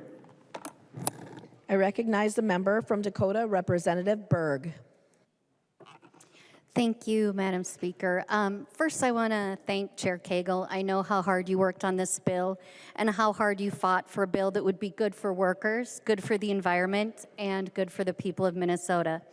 And that should always be our goal here, to craft legislation that does the most good for the most people, that protects our natural resources, that mitigates harm, and that ensures our working families have the opportunity to thrive. This bill doesn't do that.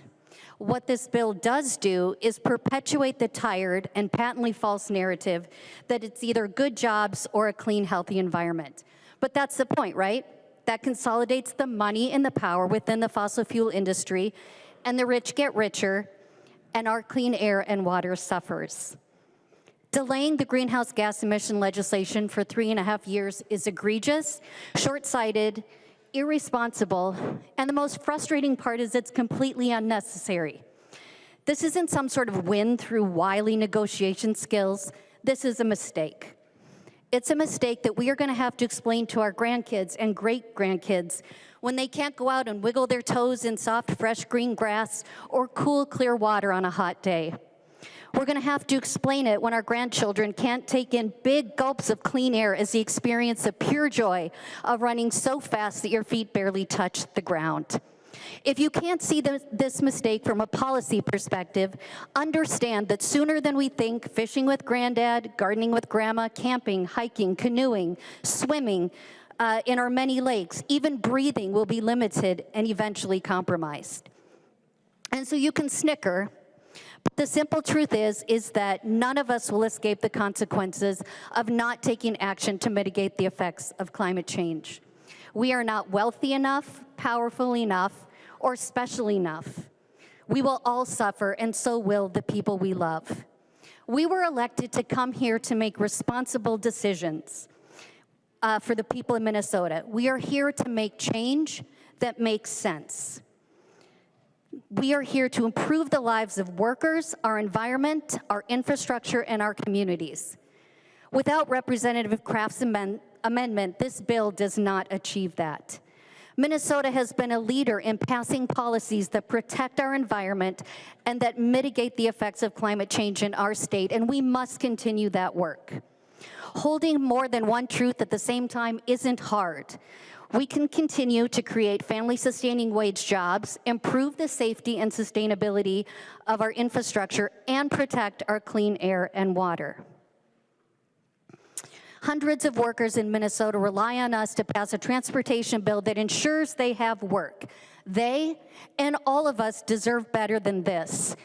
It is important to note that labor is not on these letters that Representative Koznick passed around. Labor is not on here. And I am one of those first-time committee members that Co-Chair Koznick mentioned in his remark, and I expected us to do better than this. How we lead in this moment matters. What we do in this moment to make responsible decisions for our generations to come matters. Members, vote no. We can and must do better than this. I recognize the member from Nobles, Representative Fogelman. Thank you, Speaker. I just wanted to say thank you to Chair Koznick for working so hard on this bill and always giving me great direction on certain bills that I got to present this year. I always enjoy working on the Transportation Committee. I think it's one of the most important things that we do here in the government, and I think this is a great bill, and I encourage a yes vote. I recognize the member from Ramsey, Representative Sensor-Mira. Thank you, Madam Speaker, but Hennepin is the county that I'm from. My apologies, Representative. No Hennepin. worries, thank you, and always appreciate my friends on the other side of the river. Wanna start by saying, thank you, Chair Koznick, for the Taylor Swift quote earlier. I think you spoke about Taylor Swift singing about unhealthy, dysfunctional, potentially abusive relationships, which is something she talks about a lot. I think it's really apt for this bill about transportation, because I would say that we have an unhealthy, dysfunctional, and I think you could make an argument potentially abusive relationship with our cars and with our highways. I come to transportation. We have engineers on the committee. We have people who are experts. I don't come from that background. I come as a person who cares about climate change, cares about a future Earth for future generations, for my kids, and when I look at climate change, I think about all the different things that we can do. And when I came into the legislature, I started looking at energy policy, and I was like, wow, that is really confusing. There's a lot of moving pieces there. And then I looked at transportation, and to me, the answer in transportation is a lot simpler. We need to have different fuel, and we need to drive less. And the fuel part is still very confusing to me. Thank you, Chair Cagle, for all your work in that. But the driving less is simple. And in 2023, we made great strides in helping people and helping our system help people to drive less. And I'm really concerned that this bill in front of us today, without Representative Kraft's amendment, is going to roll that back. Greenhouse gas is the #1 source of emissions.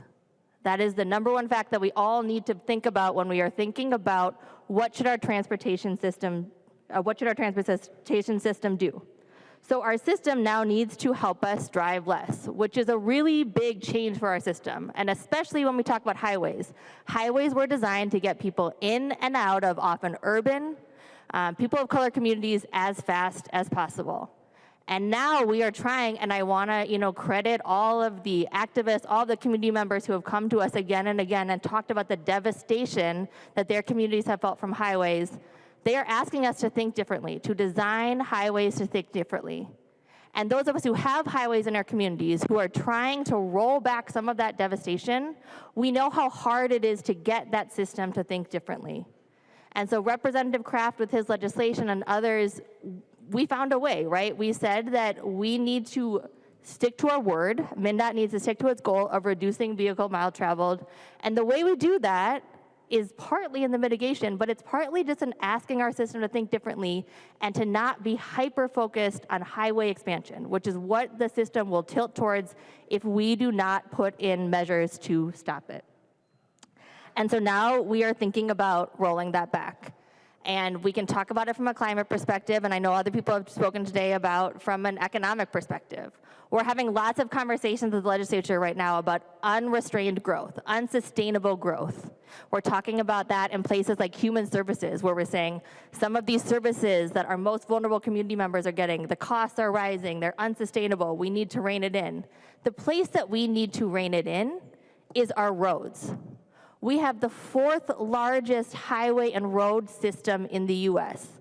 I think any of us, you don't need to be a transportation expert to understand, that doesn't make sense. We don't have the 4th highest population. We don't have the 4th highest geographic area.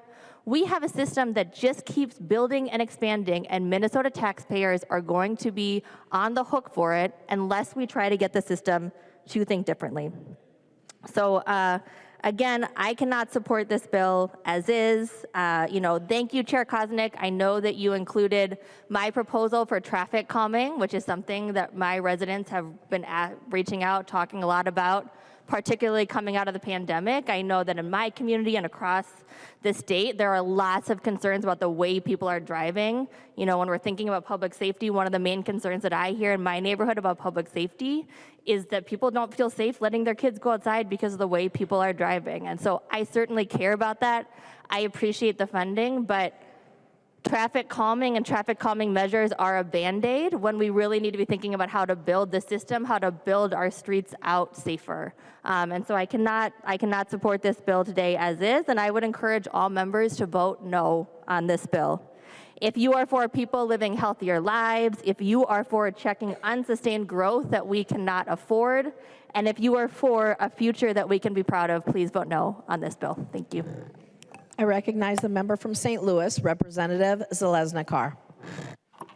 Thank you, Madam Speaker and members. I want to thank the chairs, Representative Cagle and Representative Koznick, for the transportation bill. And while it's not the bill that probably either side of the aisle would want 100%, I think that it is a true bipartisan bill. And I want to say thank you for the Duluth Airport Tower. That international Duluth Airport Tower is 70 years old. It is, I think, the 3rd oldest tower in the nation. And we will be able to get federal funding that is really critical for that entire region. And I think it was important timing. Last year, a gas tax happened with an inflator for inflation.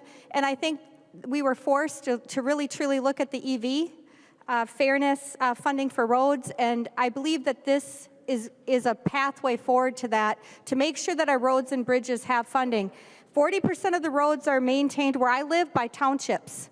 And we have a lot of roadway in northern Minnesota, just like we do highways and busier systems down here that have to be maintained. And I think this gives us a model to move forward. So thank you to members across the aisle. I think it is, I think it's a good bill. And thank you to the co-chairs. I urge you to vote green. I recognize the member from Carver, Representative Ream. Thank you. I wanted to say thank you to the chairs, especially Chair Cagle, for putting in the hours to work out this deal. I know it was a really tough negotiation, and there's a lot of difficulty coming to this agreement. So I appreciate that. I also want to say a thank you to Representative Tabke, who also put in a lot of time and effort to get some of the provisions that I hold dear Things like funding Metro Mobility. We were able to fund Metro Mobility. I think that's a really important provision we have in there. My e-bike rebate reform is also in this bill. And we have some funding for traffic safety initiatives. The e-bike rebate reform bill is, I think, going to be a lot better now. We're going from first come, first served to a lottery. And instead of 40% of the eligible recipients being lower income, it will be 100% of the grants will go toward, or the rebates will go toward people who, if they're married, it's married eligible individuals who filed a joint return whose adjusted gross income was no more than $78,000 will be eligible, and $41,000 for all other individuals. So I think that's a really good step forward, an improvement on the bill that we had passed previously. Transit service for certified disabled riders will now be free of charge for the 7-county area. I think that's a good thing, and we can celebrate that. I also want to acknowledge the work of Representative Andrew Myers, who has been working on the helmet mandate. And I will say that in 2024, we actually did pass a bill to have a study. In the 2024 Transportation, Housing, and Labor Omnibus Budget Bill, there was a study requested on youth e-bike safety. And that study, which is in process right now, will address and analyze the following topics: identify challenges to the safe operation of electric-assisted bicycles by those under the age of 18, evaluate existing legal authority for strategies, practices, and methods to reduce the availability of modifications to the electric motor of electric-assisted bicycles, make recommendations on whether to change state law to improve electric-assisted bicycle safety on roads, trails, and other areas where safe operation of electric-assisted bicycles is needed, and propose educational and public awareness campaigns to educate the public about electric-assisted bicycles, promote their safe operation, and raise awareness of their unique characteristics when operating on roadways. So I'm in favor of people wearing helmets when they're out biking. I think most of us are, if not all of us. But I'm looking forward to seeing the results of this study, and then hopefully we can work together to create a really good bill for helmets. As for the disappointments that I've seen in this bill, I have a few. I wish we would have had more funding for traffic safety initiatives. I wasn't able to have my bill presented. We didn't have a lot of time. We only had one committee hearing, and that was unfortunate. We did not get any funding for high-risk rural highways. I think to many of us, especially those of us who travel outstate, where most of the traffic fatalities occur, it's really important that we're funding improvements to our roads, so that we're not running into dangerous situations on the roads outstate. Safe, sober driving grants, that did not make it into the bill. Work zone safety grants did not make it into the bill. The Advisory Council on Traffic Safety, which I had carried last session, the funding for that, we got some funding, but not a lot. And I think we've talked about this, but the most dangerous thing we do every day, most of us at least, is get in a car and drive. I really think it's important that we prioritize traffic safety as we move forward. And I'm hoping when this bill goes into conference that this bill will be improved. I don't think we should go back on our policy that we won, nation-leading policy on greenhouse gas reduction. That was an important win. This is known throughout the country as a place that had a huge climate win last biennium. I don't like the idea of going back. We can't afford to wait. We can't afford to put a pause on this. And to highlight that, today I got a postcard. A very simple postcard. I'm not sure who it was who sent it to me. His name is here, but I haven't contacted him yet. But he said, "Dear Representative Lucy Ream, I am reaching out due to the public ice rinks and how the warm winters are really shortening the outdoor ice time. If there is a way to fix this, please help us out. And I thought about when I was growing up, winters were guaranteed. I had, at the end of my block, we had a pond, and every winter I knew that pond would freeze. I could go out there with family and friends, we could go skating. And now with my kids, when we would try to go skating this past winter, you never know if the rinks are gonna be frozen in December. Our winters have shortened, and our summers have lengthened, and winter sports are not the way they used to be years ago.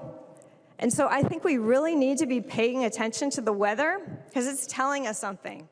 Climate change is real, and we can't go back. We can't go back. So I do hope that is this working? Thank you.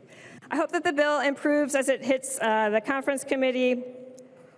I'm looking forward to seeing a multimodal, safe, and efficient transportation bill when it comes back to us. Thank you. I recognize a member from Anoka, Representative West. Thank you, Madam Speaker. And this is my first term in the legislature, not on the Transportation Committee. I apologize, Chair Koznick and Chair Cagle. I know you missed me so very much. But we talked a lot about we have the 4th largest road network in the country. And why? Why do we have the 4th largest road network in the country? Because Minnesota doesn't just feed the country, it feeds the world. And we take up a lot of space with our farms. And user fees, sure, they don't cover the entire cost of our road network. They make it so those who use the most pay more, but everyone benefits from our robust road network, whether it's feeding your family, getting to work, getting products to the store of which you walk in your commune to go buy. Doesn't matter if you don't have a car, you still benefit from the roads. And when we talk about we should use less roads. And it's like, yes, I would love if I could just walk to the grocery store, walk back to the grocery store, have them grow their food in the back of the grocery store so I can just go get it. That would be absolutely fantastic, but that's not the world we live in. Minnesota is like 1.7% of the population of the United States, 0.0000007% of the population of the entire world. And when we want to address, you've heard a lot of apocalypse fantasy, when we want to address the problem of climate change, we're not going to do it with that tiny slice of the world. It's other countries, in fact, President Trump's tariffs are probably going to do a lot to fight climate change, considering what China generates their power from. But when we're looking at these greenhouse gas emission issues, and this bill helps us with those, if you need a road project, if you aren't somebody who lives in Minneapolis, you need your car. You need to be able to travel. And what we're seeing is our road network is not ready for the task, especially in the outer metro where Blaine is. And that's why I care so much about Highway 65. But in Blaine, in Shakopee, in Chanhassen, we need our roads to be improved. We need to be able to move, not just to do superfluous activities, but that is economic activity. That is how we get our people to work, how you get yourself to work, how you provide for your family, how you acquire food. This road network where we're saying we should travel less, that is a simplistic vision. So I, like Elon Musk, believe climate change is an issue that we should address. But we are certainly not going to address it in the manner that is being proposed by the other side. And I want to thank so much of the thoughtful approach from Chair Cagle and Chair Koznick that we're going to think this through. We're going to take it one step at a time, because economic activity and success gives us the ability to address these environmental issues. You do not see countries that burn wood to heat their homes caring about environmental issues. That is incredibly polluting, burning wood. But thanks to advances in technology, from electric vehicles to fracking, we have been able to reduce greenhouse gas emissions in our country. We have.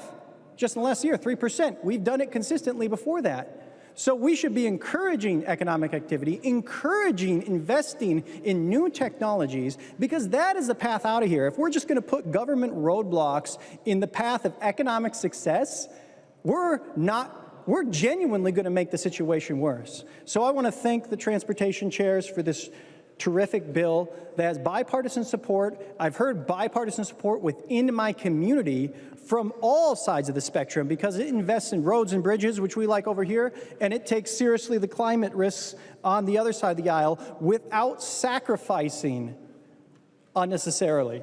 So thank you, Chair Koznick. Thank you, Chair Cagle. I am excited to vote for this bill.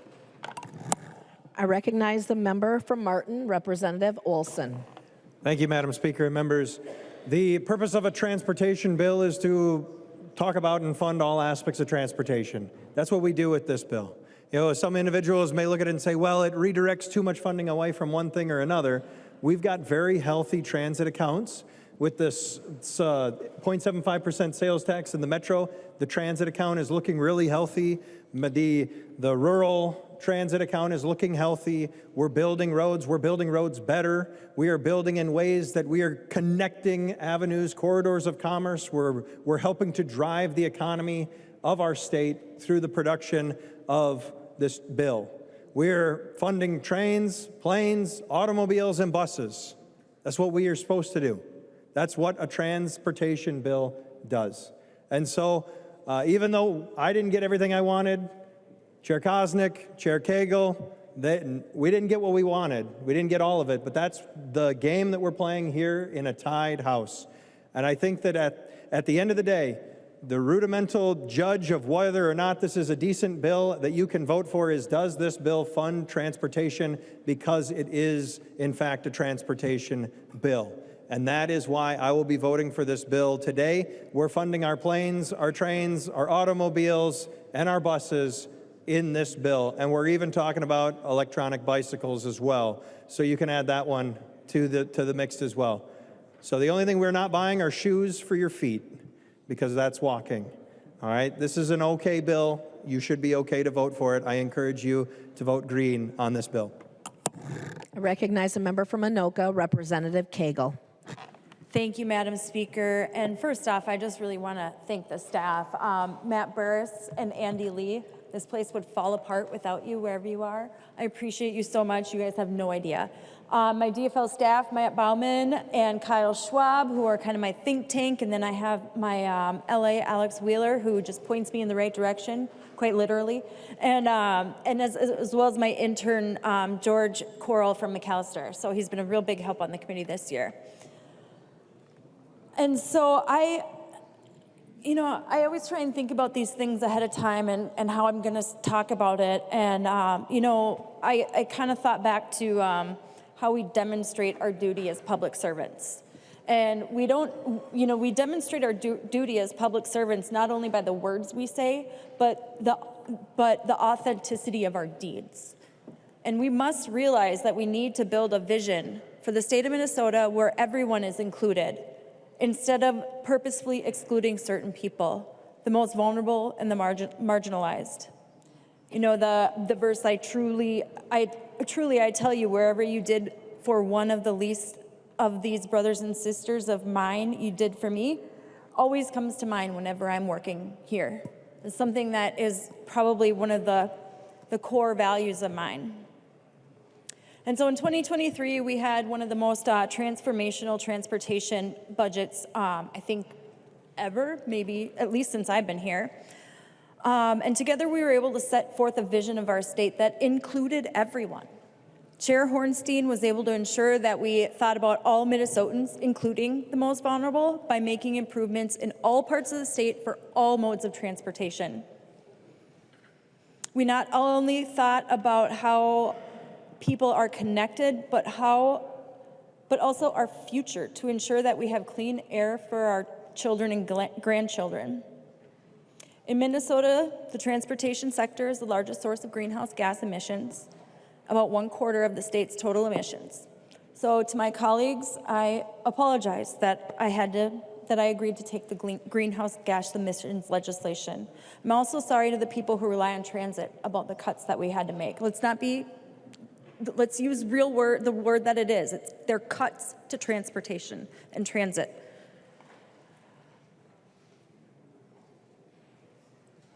I think that this bill is not quite as balanced as we'd like to think, because I think a lot of it is in the past and not looking towards the future. So Minnesotans can do hard things. We're smart, and we know that land use is going to be the way that we get people outside, walking, biking, living more healthier lives, and making sure that our future is one that we can be proud of, that we don't have to apologize to our children for the planet we left them. And like I said earlier, I take my duty as a public servant very seriously, and I will be voting in favor of this transportation bill to ensure that we will fund our state government. But I will continue to do my duty as a public servant to ensure that we fund our state government, but continue to fight for a future where all of our children can live. Thank you. I recognize the author of the bill, Representative Koznick. Thank you again, Madam Chair and members. I appreciate the discussion and the debate and the sharing of ideas today, and that's how we arrived at the bill that we've got in front of us. A bill that is balanced, a bill that makes our transportation system smarter, that makes our transportation system safer, and even makes our transportation system more sustainable. This is a bill that prioritizes the types of transportation Minnesotans use most and reinvest in our roads, bridges, and all modes of transportation to drive economic development across the state and allow Minnesotans to live better lives. It is a system for walkers, and in this bill we have provisions for walkers, bikers, riders, drivers, and flyers. We've said a lot about the bill, and there's a lot more that we could continue to talk about. There's some important provisions. There were earmarks versus transit comment that was discussed. But those of you that are listening, you need to understand that there are different pots of money within transportation, and you can't use trunk highway funds for buses. What we did do is invest in projects that are ready to go, that it will not be sitting on the sidelines in a planner or engineer's office. But we funded, if you look on page 12 of the spreadsheet, a number of projects that we took the burden off of the Capital Investment Project Committee. The Rum River Dam Pedestrian Bridge, Old Highway 10 in Arden Hills, traffic calming in Minneapolis. We talked about the bridge in Otter Tail County, the damaged bridge in Rogers and on Main Street in Rogers. I think it was Maple Grove and then Main Street in Rogers. The city of St. Cloud is getting some funding for a needed repair on 322nd Street. The city of Shakopee will be getting some funding for railroad quiet zones. Stillwater, many of us enjoy going to Stillwater as a tourist town. Myrtle Street, very well-known street, will get the repairs that they need on a very challenging road. Up in Crookston, Minnesota, in their downtown, US Highway 2 will receive some important improvements, and that is a provision of Chair Cagle. And then also 610 and East River Road, the interchange in Coon Rapids, among others. We've taken $100 million of reallocating funds so that the bonding committee can address other critical needs of the state. And that's something we can all support and be very proud of.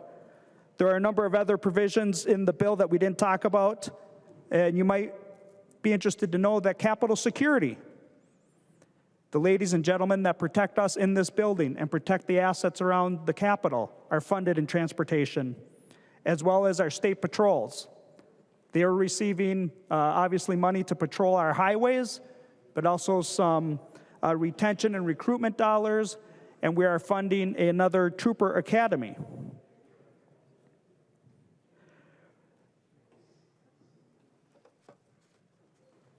Now, while we could have done and tried to do more, but through negotiations, you don't fund everything and get everything that you want. But we didn't fully make the reductions in transit that the governor's office has recommended. And the reason that they recommended some of those reductions were because of the new sales tax, $700 million going into our transit system through a local sales tax. That's a lot of money, but it's not reflected in here. But you have to understand that there are additional revenue streams that are going to some important projects and modes of transportation that those across the aisle hold apparently quite dear. And so do we, but just because it's not in this particular reflected on the spreadsheet, you should know that there's $700 million in new local sales taxes. And I mentioned before, $100 million in regional transit bonds to maintain our system, on top of $500 million, nearly $500 million in reserves in our transit systems. So if you think there's cuts in transit, you're mistaken and you haven't done your homework. But what we did in this bill is the fiscally conservative approach that Minnesotans can be proud of maintaining our transportation system, maintaining our roads and bridges, our local wetlands, our local roads and bridges, our county roads, and the state road construction programs. We also should re-mention, and it was briefly mentioned, but those that are eligible for Metro Mobility are going to be able to get free rides on the regular route service if that provides a needed service for them, and we hope that that will save us some additional funds. And so that's going to be a new program that gets started. Representative Kraft had a nice program that when you go on the benefits portal website, there will be a link now, if you're eligible, to get free or reduced rides on regular transit rides. I thank you for that provision, but those people have not been forgotten. On page 47 in line 47.7 and 47.8 of the bill, a lot of talk about the greenhouse gas implementation date changes. It simply changes on line 47.7, strikes out 2027, and inserts 2028. The sky's not going to fall by making that change, but it will help make sure that our mitigation offsets are hopefully done better and buy us a little bit of time for those that do build our roads, the workers that build our roads.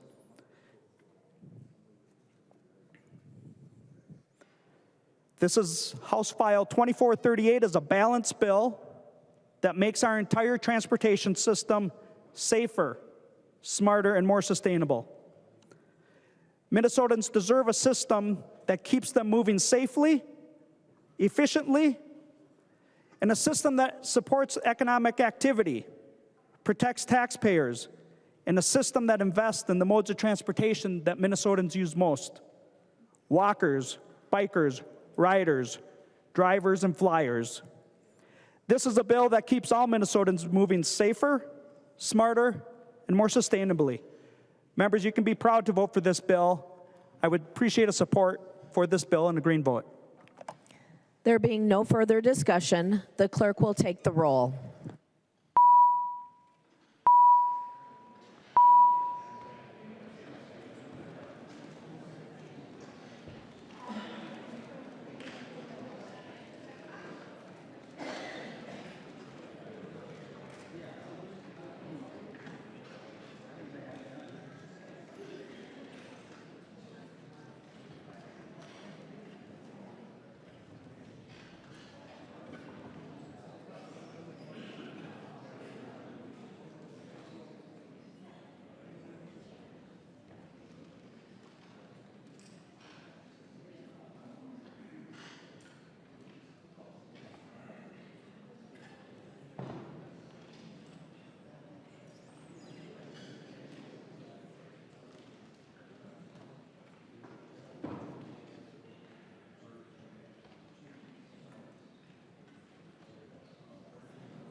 The clerk will call the name of the member participating remotely. Hussein.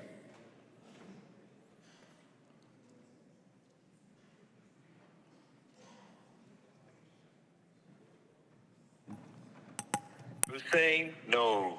Hussein votes no.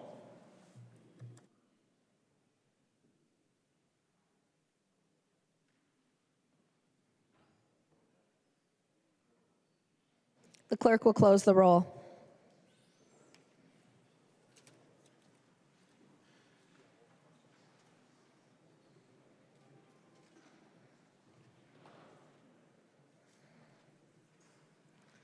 There being 85 ayes and 49 nays, the bill is passed as amended and its title is agreed to.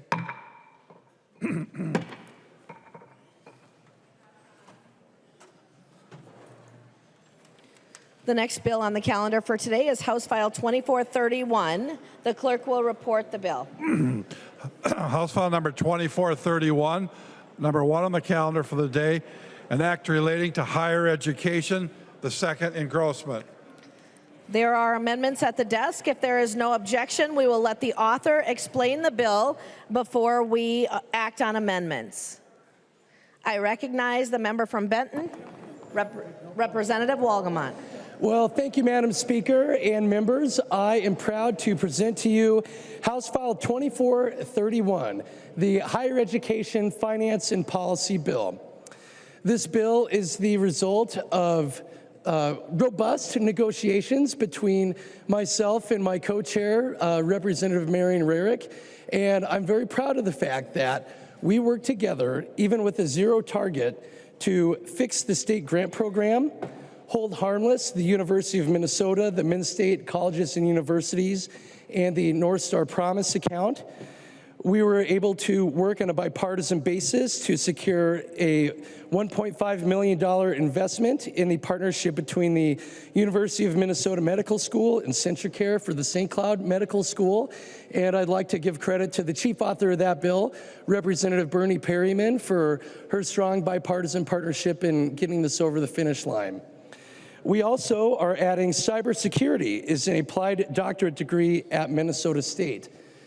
Madam Speaker, those are just a few of the highlights of this bill, but again, I will note that this bill is a true compromise, and there are programs that were cut in this bill that are hard for myself and for the members of my caucus and the students that we're looking out for to stomach. But again, the spirit of compromise, we worked together, we came up with a good bill that does good things, and I look forward to the discussion today. We'll look forward to answering any questions, and I'm proud to turn it over to my esteemed co-chair, Co-Chair Rarick. Thank you, Madam Speaker. I recognize the member from Wright, Representative Rarick. Thank you, Madam Speaker and members. We had a really difficult task ahead of us. So it's about a $4 billion bill, and we had zero target, zero in this biennium, zero in the tails. And that seems like a simple thing to do, except for the fact that we had $239 million hole, huge hole, in the state grant program. And that huge hole, $239 million, was the equivalent of one entire year's worth of state grants going out to students. So we had zero new money, and we had to fill and fix a huge hole, one entire year's worth of state grants. And it's not a bill that came easily. We negotiated, and it actually had to take a pause, and we negotiate some more, and it was a very difficult bill. But at the end, it was something that we both could agree to. And of course, if I'd written the bill, it would have been different, and if Chair Wolgamott had written the bill, it would have been quite different. But before we go on to amendments, I just want to acknowledge a few people that were really pivotal, and we've got some great staff. So our nonpartisan Ken Savory, Nathan Hopkins, our GOP staff, James, Lori, and Ben, and the DFL staff, Andrew, Sean, and Evelyn, and every single one of them played a huge role in giving advice and helping us to craft the bill. The last thing I would say before we go to amendments is the Higher Ed Committee did something that I don't think has ever been done in the Higher Ed Committee. We actually did budget work, even more than had been done in the previous biennium, because that was quite a walk. But we went through every single line, every single appropriation, And even, I see some folks from the University of Minnesota up in the gallery, even the detail of every single line item under that. So sometimes there are 14 or 15 appropriations in one line item. We went deep, we asked hard questions. We had, I believe, 8 of us on the committee were chairs, and we just asked hard questions. We had every single nonprofit that got a single dollar in the base come in front of our committee, and we looked at 3 years worth of audits, 3 years worth of 990s. We looked at their salaries. We asked them hard questions. We also had them present a sheet that said how much government money they get and from which sources of government. So was it state, was it local, was it federal, what was it? And so it was a look that we've never done, and I would recommend every single chair in this room that if you have a budget look like that, you're going to find out things that you never knew was in that budget. So this budget is a reflection of that work. It was bipartisan work. I'm going to say with 8 chairs on the committee, we had really, really hard questions. So you'll see that this budget is a direct result of that hard work. So we didn't just do this haphazardly. We actually really looked and really asked hard questions. Thank you, Madam Speaker. There's an amendment at the desk. The clerk will report the amendment. Schultz moves to amend House File Number 2431. The second engrossment. The amendment is coded A9. I recognize the member from Morrison, Representative Schultz, who will explain the amendment. Thank you, Madam Speaker. And before I get started on the A9 amendment, I'd like to ask for a roll call. Representative Schultz has requested a roll call. Seeing 15 hands, there will be a roll call. Thank you, Madam Speaker. The A9 amendment speaks specifically to the North Star Promise Act, something that's pretty new to Minnesotans. But at the same time, what we're realizing is that we have a lot of holes to fill within this area of higher education, and to ensure that we are providing for the needs of Minnesotans and Minnesota students in particular. And as the way that the North Star Promise program came about in the last few years, this program has allowed for people who are here illegally to gain benefits to go to college for free in Minnesota. That's right, members and Minnesotans. People came to our country and to our state and broke our laws to get here. And then our state and our tax dollars have gone to support those same people and to send them to college for free. And what my amendment seeks to do today is to close the eligibility requirement loophole that allows for this to happen. And it is my goal, members, that with this amendment that we are ensuring that it's Minnesota students, those here legally, that benefit from this program. And quite simply, that, members, that is why I'm asking for your support on this amendment. Thank you, Madam Speaker. Discussion to the amendment. I recognize the member from Dakota, Representative Hanson J. Thank you. I see that this position has evolved quite a bit from the really confusing language that was in House File 10 when it came through the Higher Education Committee. That time that we didn't even get to discuss it or ask any questions because it was like really smoothly slicked and escorted through the committee process with little to no engagement or opportunities for discussion. So nevertheless, I appreciate that it is always a better place and a better practice in public policy making to refer to an existing definition rather than, try to reinvent the wheel without the experience to do so. So hats off to taking some Democrats' advice and improving that part of the bill here and the proposal. So sadly, but unsurprisingly, the root of this argument hasn't changed at all. I personally still find it to be devoid of humanity, wrought with hate, and it still really smells of prejudice. That's, of course, just, my opinion. But nevertheless, I'm going to suggest a no vote because targeting people who meet the criteria that's laid out in 135A.043 is not only an ineffective way to do what's being proposed, but it's also quite misleading to the public, if I'm being honest. The particular definition that's cited here explicitly says that eligibility always requires that anyone without what's referred to as lawful immigration status must provide, 1, documentation that the student has complied with selective service registration requirements, and 2, pursue a federal process, if one exists, for the student to obtain lawful immigration status and to present the higher education institution with the documentation from the federal immigration authorities confirming that the student has filed an application to obtain lawful immigration status. So this amendment targets students who are doing what's expected of them, according to both state and federal law. And they're waiting in our nation's judiciary line that our lawmakers chose to set up for them.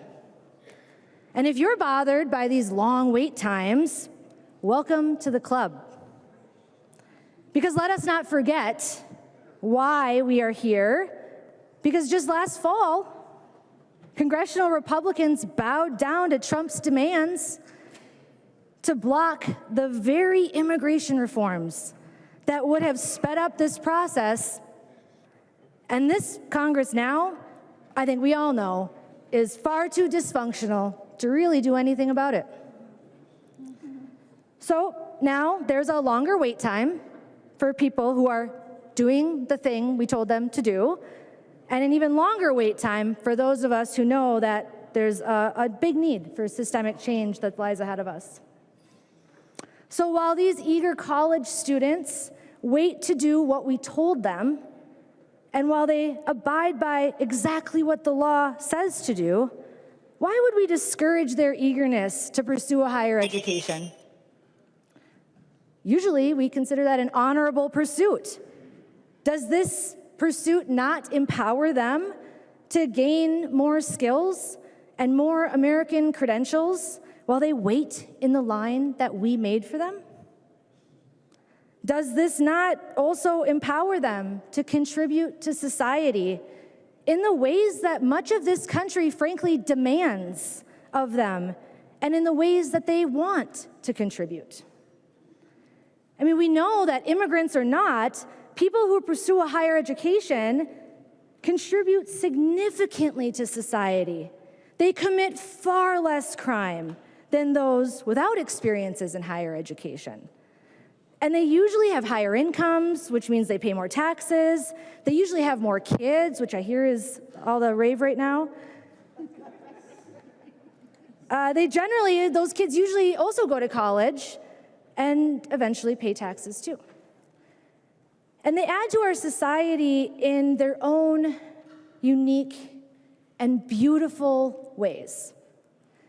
Higher education is a significant protective factor for so many things that I can assure you cost more than this will save us, a mere $70,000 a year. The reality is that many of us in this chamber have families who were strangers in this land at one point in time. And personally, that really reminds me of my religious upbringing that taught me loud and clear that welcoming the stranger is honorable, that to be kind to our neighbors is dignified, and to help and care for those who need it is respectable. And so like several folks in this chamber, I too went to a Christian college at one point in time, and I taught in the church at one point in time. And like many people, I watched countless people leave the church when organized religion began to teach the opposite of what we were taught in the Bible, in Sunday school, and throughout our time in church. And eventually, it became what seemed like a really widespread and dishonest manipulation of religion that was being used to justify hate. And it became, for me personally, too painful to endure, because the gross and intentional misrepresentation of the greatest commandment of all, to love each other, was becoming and has become but a distant memory. I was being asked to teach my students to completely overlook the repetitive teachings of compassion for the stranger and for the poor from Proverbs, Deuteronomy, Isaiah, Luke, Leviticus, Matthew, 1 Timothy, Psalms, Micah, Zechariah, 1 John, James, Ephesians, Colossians, and probably more that I can't even recall right now as I was preparing my notes today.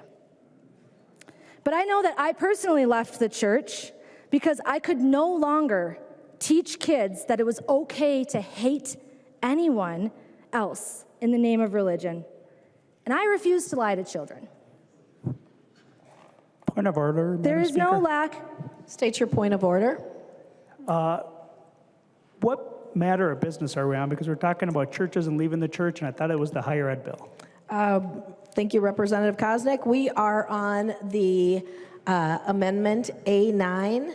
Please keep your comments to the amendment at hand. Representative Hansen. Thank you. As I said, this conversation reminds me of my personal experience there, and that's what I'm sharing here today with you.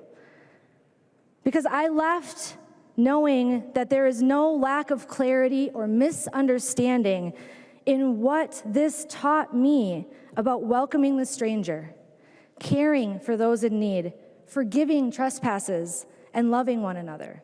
And to me, I found it to be cruel to teach otherwise. And I also found it unacceptable to wear Christianity, my Christianity, like a badge of honor, while others were quite literally using it as a weapon of war.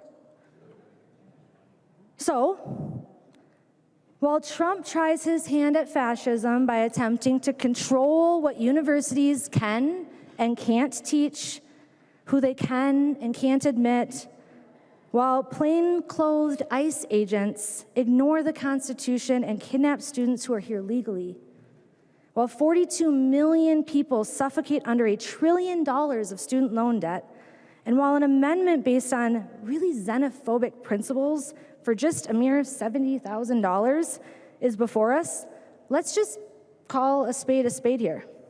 This amendment seeks to smear and rage farm a collective hate toward people who are statistically far more peaceful than Americans.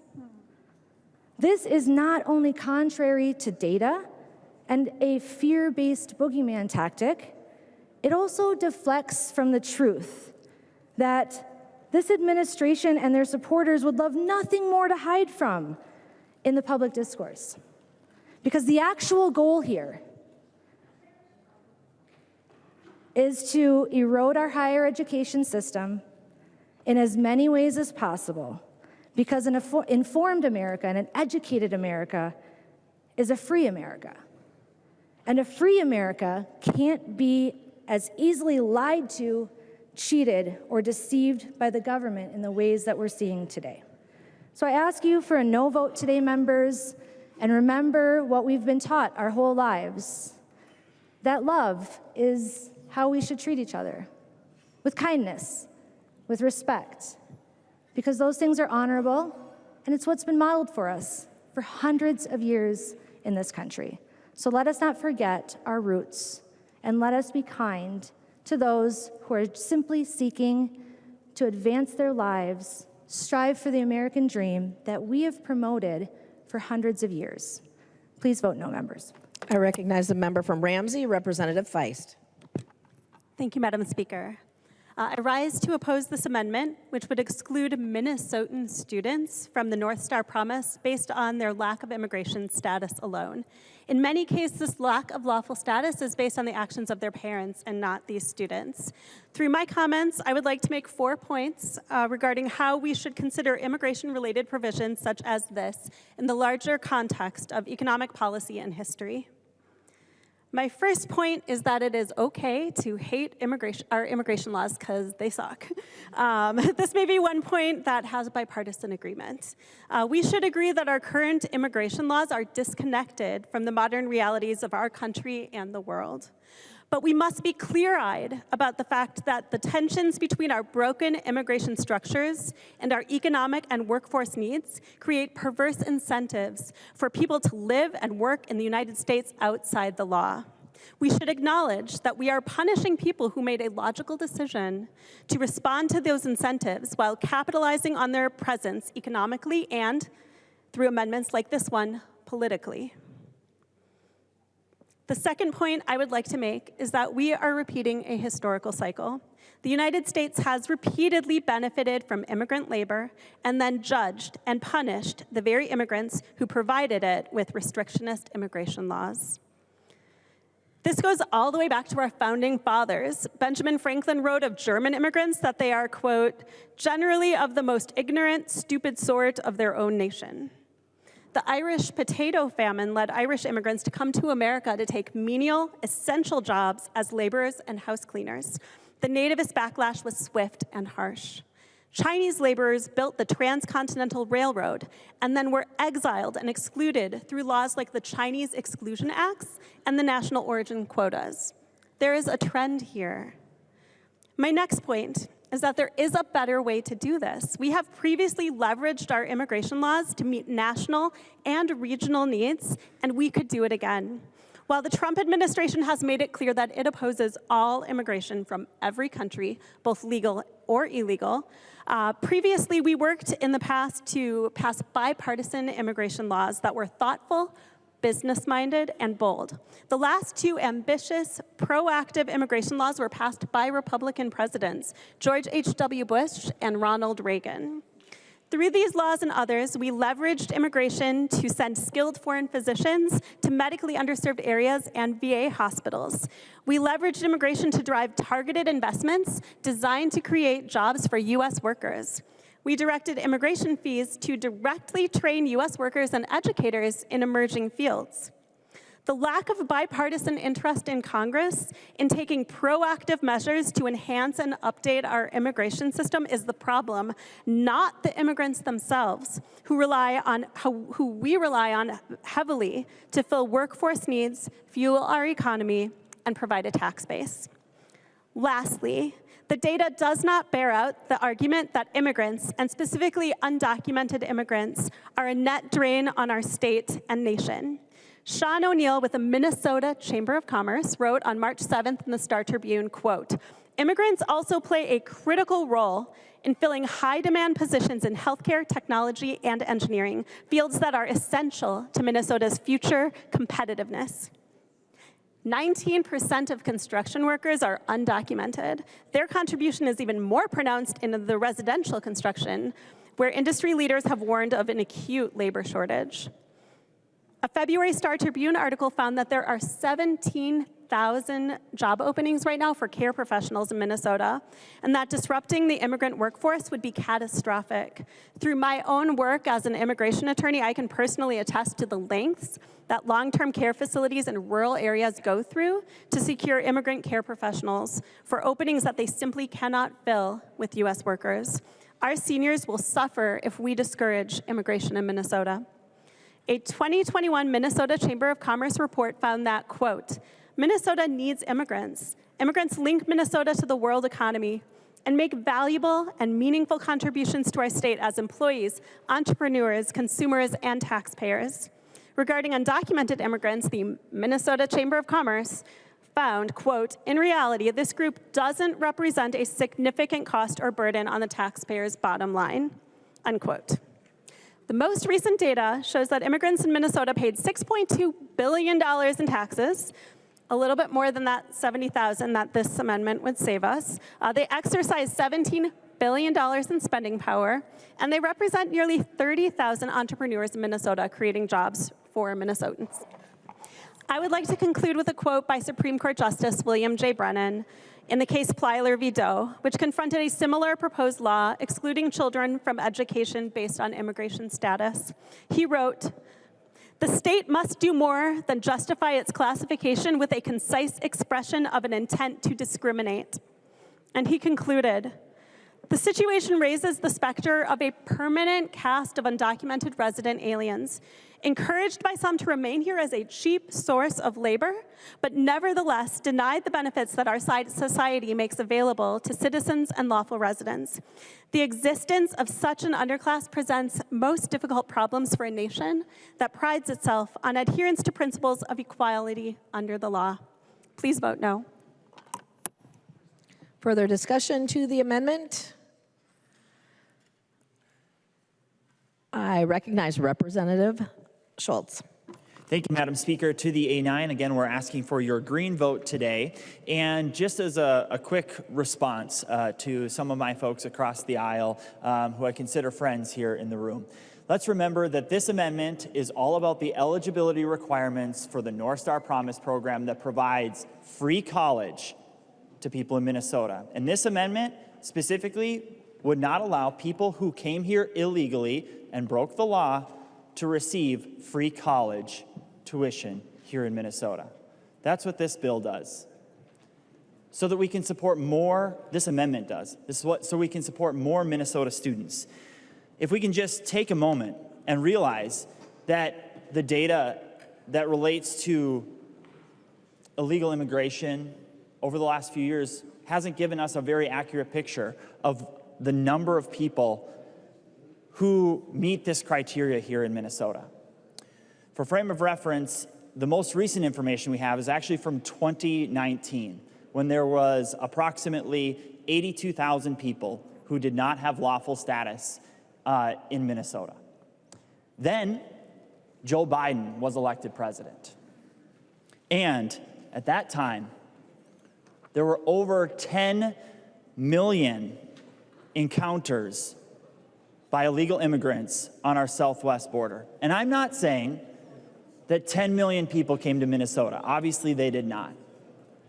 And at the same time, you could kind of extrapolate it out, do a little bit of research, and determine, based upon the people who were undocumented before, you could determine what percentage would be likely to come to Minnesota. And so I did a little bit of that digging and found that, simply put, the population that would be impacted by the North Star Promise here in Minnesota, that would have crossed just in the last 4 or 5 years, could have equated to between 3,000 and 9,400 people who are here illegally that could get free college in Minnesota. And that cost to state taxpayers could range from $1.7 million to $5.6 million if we use the data from the first year that this has been in law. So this is an opportunity for us to right the ship, realizing all of this area of higher education is facing deficits and shortfalls in the budgets. And are we really going to prioritize those who came here illegally, or are we going to support Minnesota kids? That's the option today. Vote green for Minnesota kids. Thank you. The clerk will take the roll on the amendment.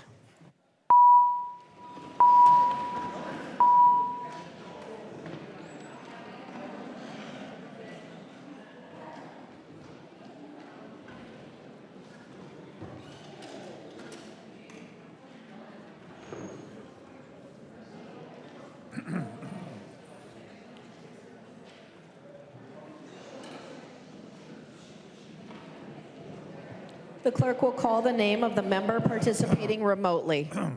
Hussein.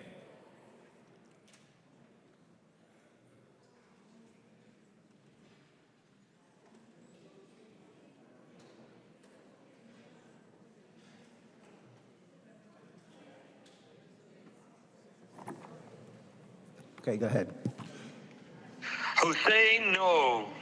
Hussein votes no. The clerk will close the roll.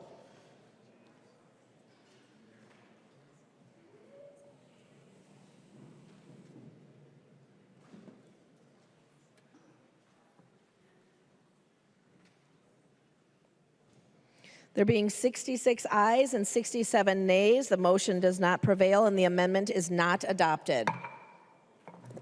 There's an amendment at the desk. The clerk will report the amendment. Coulter moves to amend House Law number 2431, the second engrossment. The amendment is coded A10. I recognize the member from Hennepin, Representative Coulter, to explain the amendment. Thank you, Madam Speaker. So this budget, like every other budget, represents a series of choices.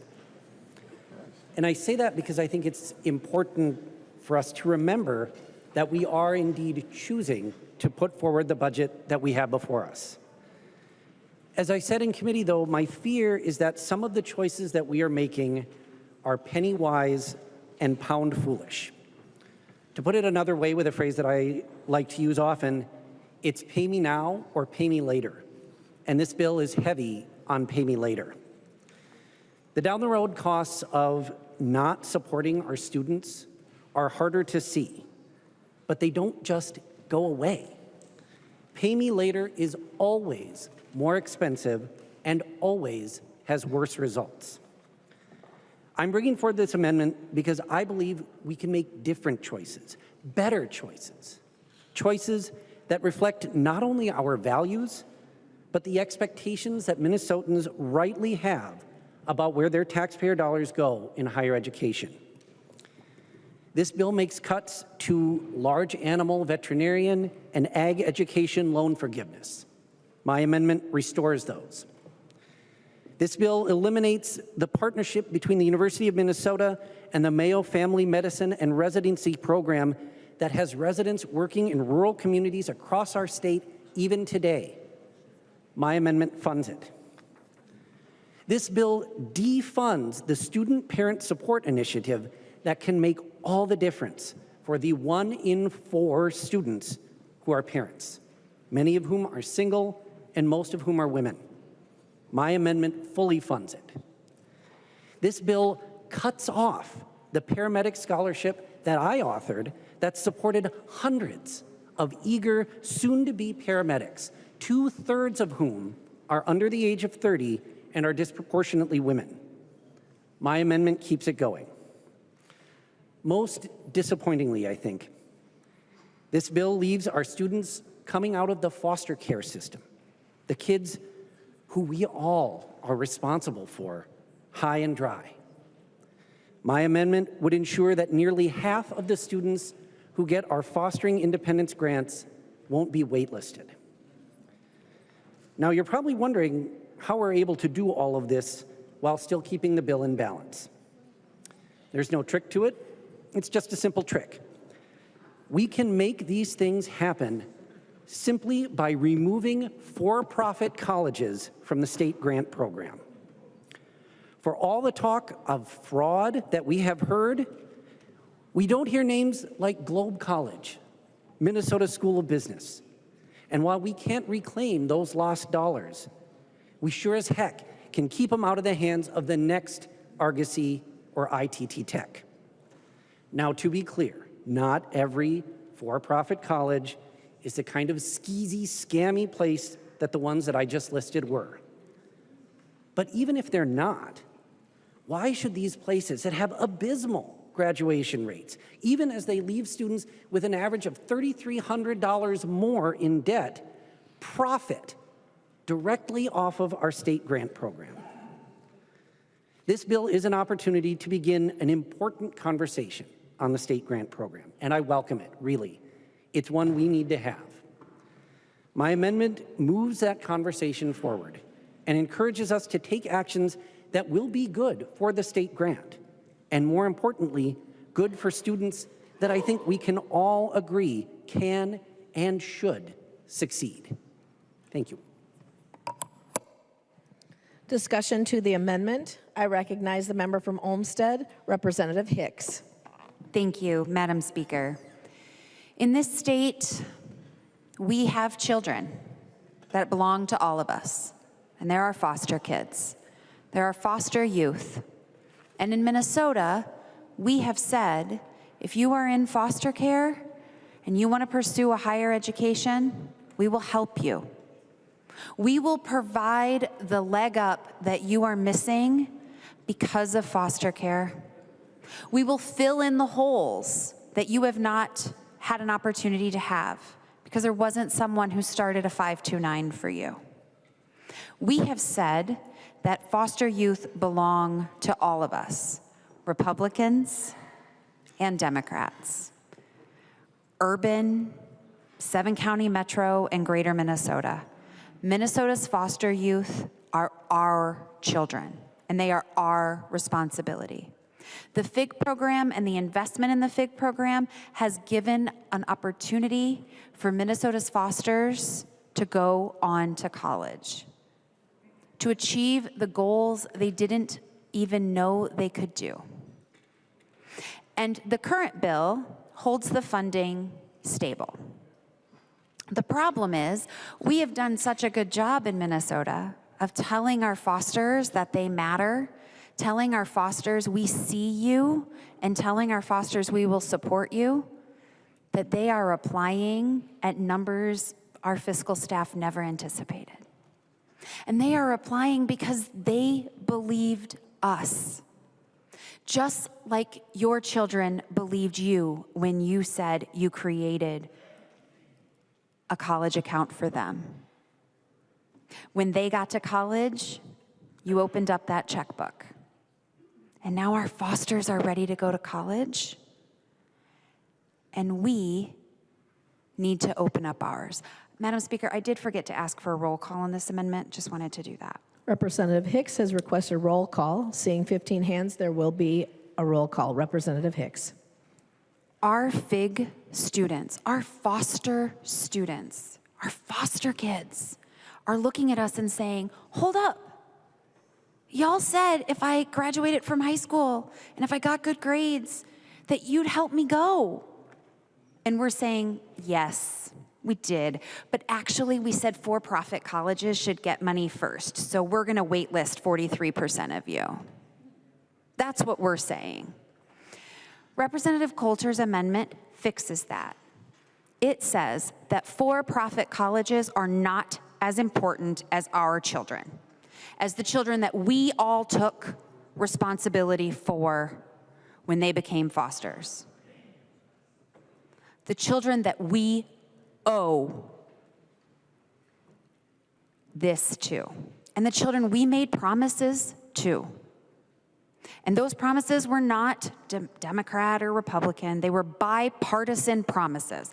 And this amendment is a bipartisan solution to fulfill the promises we made to our children.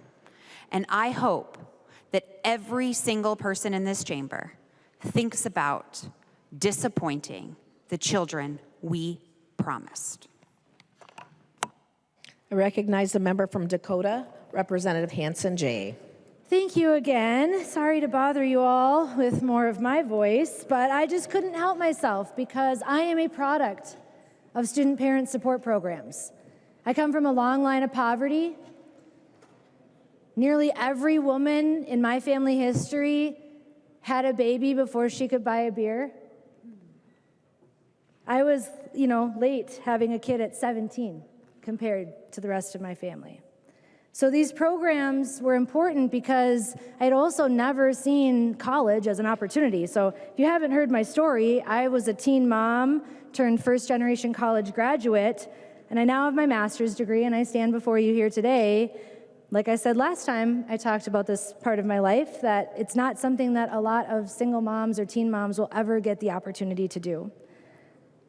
I really can't imagine how I would have gotten through college without the support of the Student Parent Support Program at St. Kate's. This was an all-women's college. I felt supported. It was the first time in my life I had been exposed to a genuine support system of sisterhood. I didn't have a chance to go join a sorority when I was 18. Those were things that weren't available to me. I had tried college and failed in my early 20s and took a third swing at it in my mid-20s. And this program at St. Kate's really drew me in because they helped me understand not just school financing, but how that affected my ability to provide for my kids. They offered us this is like the most important part, they offered us a free lunch on Saturdays in between our Saturday classes. And it was at those lunches that I met who is now my absolute best friend, the sister I never, ever had as a kid. I have 2 brothers, little brothers at that. And we would go to these lunches together where we and other moms would bond and commiserate over the struggles of trying to raise kids and our grades all at the same time. We were tackling a very rigorous social work program with thousands of hours of internship, with full-time jobs, and trying to sustain our families. We never, my best friend and I at least, never would have had the spare money to actually go out to lunch together and have this bond form, because every penny of what we had at that time went into our children and our education. I paid for my entire final semester out of pocket, which at a private university is not easy. And her and I both came from backgrounds that statistically told us that we were supposed to be down and out, not rising and thriving. And yet our sisterhood over the last decade has led us both to where we are today. She's a therapist with her own private practice, and I'm here with you. And we often reflect on what we would have done if we didn't have this program. This is a program that gave us a meal every Saturday, which was probably the only meal we ate that day most of the time. This was a program that helped us get Christmas gifts the year that both of we both had appliances go out right before Christmas, and we cried. We did not know how we were gonna buy gifts for our kids. This program helped us with that. This program helped us get discounts on car seats because all of our littles were growing so fast we couldn't afford the car seats as they needed them. And we got to do clothes swaps with other women. And if you've had girlfriends your whole life, you know that's like a normal thing. That was something we didn't have because we'd spent so long in survival mode that having that opportunity to share our maternity clothes with other pregnant people coming behind us meant a lot. There's just no way that we would have found each other or completed this program if we didn't have the student-parent supports there. So I'm living proof that cutting and eliminating this program is a terrible idea because I know you all want 10, 15 more of me in this body, right? And student parent supports look different at every campus. And at St. Kate's, this is where we learn financial skills, got that meal I was talking about, and we let somebody else take care of us for a half-an-hour lunch where we could take a breath. We both graduated, and the connections made on those Saturday afternoons are still alive today. It's been a decade, and we still call each other for support. I talk to my best friend every single day, and we still look back on those times. So before you agree to cutting this program, remember, single moms do among the best in college. We add so much to our communities because we really know how to figure literally anything out. And even when we're at the lowest points in our lives, we still know how to take care of each other. And so please don't eliminate this program. There's programs like the Jeremiah program that houses moms with their littles together while they complete the programs. Women like me who never, ever would have had those opportunities. So to all of the people in here who know what it's like to be limited, to be told you can't, to be held back, and all of you who did it anyway, this is a program that does that for thousands of people across Minnesota, and mostly women and single moms. So leave us a little bit of money. Say yes to Coulter's amendment, Representative Coulter's amendment, because that at least will help us continue to help the moms who need it and keep making Minnesota a great place. Please vote yes. I recognize the member from Olmsted, Representative Liebling. Thank you, Madam Speaker. I rise to support the Coulter Amendment, but before I make my remarks, I'd like to move for a call of the House.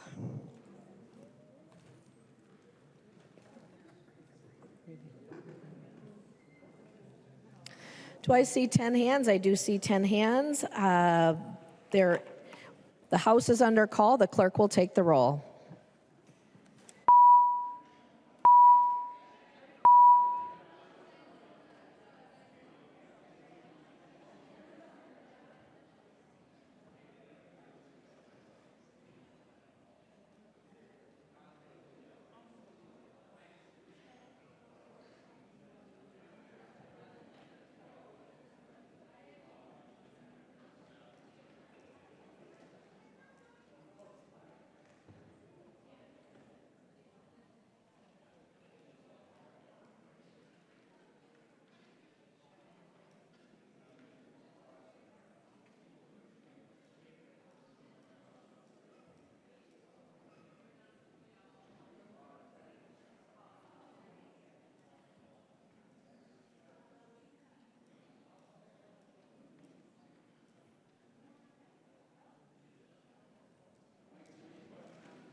Mr. Speaker. Mr. Speaker. Is this a point of order? I recognize Representative Liebling. Thank you, Mr. Speaker. I move that the roll call be suspended and that the Sergeant at Arms be instructed to bring in the absent member.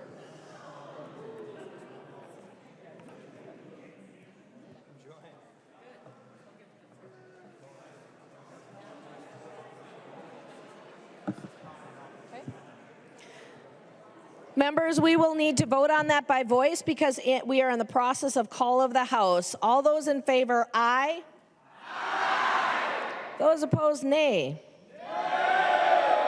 That motion carries. And the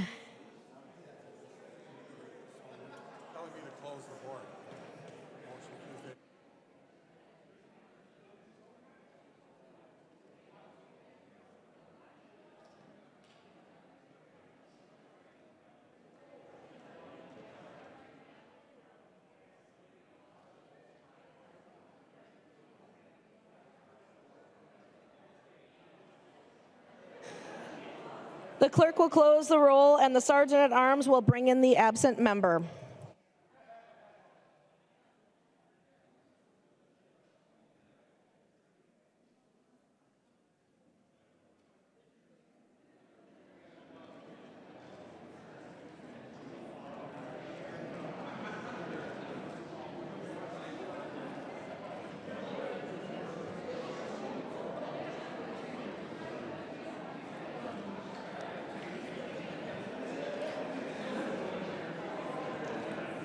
Members, we are on discussion to the A10 amendment. Representative Liebling, you still have the floor. Go ahead, Representative Liebling. Thank you, Madam Speaker. So as I said before, I rise to support the A10 amendment, Representative Coulter's amendment. So this is a reasonably good bill overall, but there is something in here that I think is really dumb. And that is, I don't think there's anybody in this chamber who probably thinks that we educate enough physicians in this state, that we have enough physicians in particular in rural parts of the state. And yet what this bill does is cut the funding for the Mayo Family Medicine Residency Program that helps train physicians for rural parts of the state. So this is not a huge program, but it's been going on since 1978. It started out in Casson, Minnesota, which is represented by Representative Quam.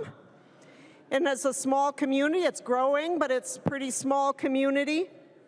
And it also, since 2023, has been taken over the Mankato part of the training as well. So this program trains 42 physicians, and these are folks that are training to be rural family medicine physicians, something we very much need as a state. We're not supplying a huge amount of the funding. I believe it's only about 12% of the funding for this program. But this bill just targets that funding and cuts that funding. I'm not going to talk for a long time this evening, but I want you to know where some of the graduates from this program have gone. Because there's some of your communities. They've gone to Battle Lake, Waseca, Fairmont, Hastings, Mankato, and other places. So this is really foolish. Hate to use that trite phrase, penny wise and pound foolish, but this really is. Why are we taking away funding? It's not that much money, but taking away funding that's going to train physicians for all of our communities, especially the rural communities. Family medicine, that's what we need in this state. And so, members, I hope that you will support the A10 amendment. To get the funding back for this program, we should be expanding residencies in Minnesota, not cutting their funding. Thank you, members. Members, as a reminder, we are still under call. I recognize the member from Dakota, Representative Hewitt. Thank you, Madam Speaker, and I stand to support the Coulter Amendment. It said a magic word, which 98% of us in this chamber agreed to last year: paramedics. EMS is still in jeopardy in our state. Every one of your communities needs a paramedic. JAMA, the Journal of Emergency Medicine, last year released a study that said if we can deliver ALS care to a scene of a traumatic accident, 80% of those people live. We need more paramedics in this state, and this program that we funded last year is doing just that. I believe the author has the numbers, but it's over 100 paramedics now are going to graduate this next year from the program you funded in this chamber. So please, members, please support the amendment. It's a great amendment, and it will help your communities. Further discussion to the amendment. I recognize Chair Rarick. Thank you, Madam Speaker, unless there's any other speakers, but okay. So I just wanted to correct the record on a few things. So the FIG program, the Fostering Independence Grant Program, last biennium, they were about $5 million short, and we worked really, really hard in the committee. The Republicans were on board with that to backfill that and take care of them. They're at the same base that they were before. When we were on break, some new numbers came out, so we were not aware of this, that projected that there are going to be a tremendous growth in the program. That happened after we got back, after we basically just presented our bill. So I just want you to know that this wasn't like we decided that we didn't like the FIG program, that we didn't care about fosters. None of that's true. When we move on to the Senate, that will be a priority. Obviously, the Senate has a different target than we do. So I would appreciate I just wanted to clarify that. The other thing I would say is that by cutting for-profit entities, you're talking about cosmetology schools by and large. And the amount of money that you're saving from cutting out for-profit entities, mostly, again, cosmetology schools, is about $9 million, but you are spending 17, so the numbers don't really add up for me. The other thing I would say is that, as much as we would like to do the paramedic scholarship, we didn't have, again, we had a zero target and a $230 million hole in the state grant program, and so the state grant program, backfilling it, was our priority. And through the lever changes, so the policy changes, and the cuts that we agreed to, these are bipartisan agreements across the aisle, those cuts were agreed to, we closed that gap to $62 million. So it's not completely gone, but we made a lot of progress. But we did not have room to add new programs. And the paramedic program, as important as it probably is, was not in the base, and so we didn't consider that. I would also say that the large animal veterinarian loan forgiveness program got a small cut, again, agreed to across the aisle, and the ag educator loan forgiveness program got a very small cut, $10,000 cut. Very, very, very small. Collectively, it's $110,000. That's what's being restored in those two programs. And I would point out that the governor cut it completely. The governor slashed those two programs, as does the Senate, I believe. So this is a small change. Again, these are things that we had agreed to. These are cuts that both sides of the aisle had agreed to, and this goes far afield from the agreement that we had. So the last thing I would say is the student parent support initiative that we heard quite a bit about. Most of what was talked about is not the program at all. I don't know what program we're talking about, but this program is money that goes to the institutions, so Minn State and the University of Minnesota primarily, to have them decide what kind of programs that they want to do. It was something that was just started 2 years ago and has barely gotten off the ground. So some of the things that we looked at cutting were programs that had barely gotten started. This is one of those. Again, a cut that was agreed upon on both sides of the aisle. I would also say regarding Mayo, so if you look at just last year's gross revenue for Mayo, which is a nonprofit, so we did look at all of those things, their gross profit was over 18, almost $19 billion. Again, almost $19 billion. Their net profit was about $1.8 billion. And we had to weigh, do we continue to fund this or do we start a new medical school up in the St. Cloud area doing the exact same thing that Mayo had been doing? And so that's what we decided, that we would move in a new direction and support the medical school in St. Cloud to also train doctors for the rural parts of Minnesota.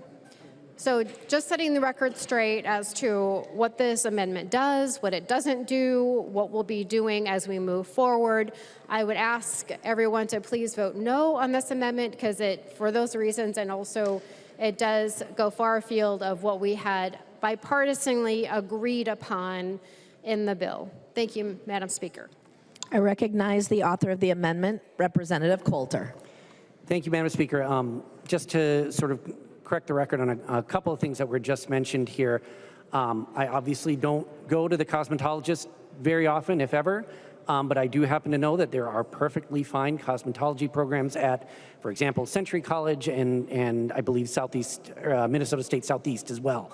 I also wanted to clarify on the numbers that I think the number that Chair Rarick mentioned was a single year spend on for-profit colleges. For-profit colleges receive about 17.307 approximately million per biennium. So these cover the cost of both years of the biennium. So I just wanted to clarify that. I do just want to, first of all, sincerely first thank Representative Hicks for bailing me out on the roll call request publicly. As the youngest with 3 older sisters, I'm quite accustomed to getting bailed out by the women in my life, so I appreciate that. And I do just want to thank her and Representative Hansen and Representative Liebling for their thoughtful comments. Really, I just want to sort of end where I started, and that is to say that this amendment represents a choice. I believe it's a better one than is currently offered in this bill. This amendment asks us if we are going to prioritize supporting students who are single moms and aspiring doctors in Casson, in my wife's hometown of Waseca, and Battle Lake, folks who want to help farmers and want to become paramedics. Are we going to keep the promises we made to our foster kids? Or are we going to choose over all of that, sending even more money to for-profit colleges? When I go back home, I know how I'm going to answer that. Thank you. The clerk will take the roll on the amendment.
Madam Speaker. Point of parliamentary inquiry. State your point of parliamentary inquiry. Madam Speaker, when we're under call, are members required to vote? When we are under call, members are required to vote. Thank you. Members, please vote.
Clerk will call the name of the member participating remotely. Hussein. Hussein, aye. Hussein votes aye.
The clerk will close the roll.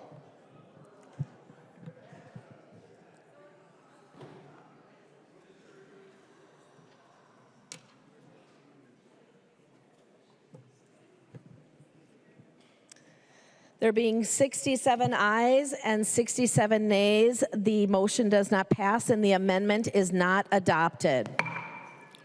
Madam Representative Speaker. Niska. Madam Speaker, I move the call of the House be lifted. Representative Niska moves that the call of the House be lifted. All those in favor? Aye. Those opposed, nay.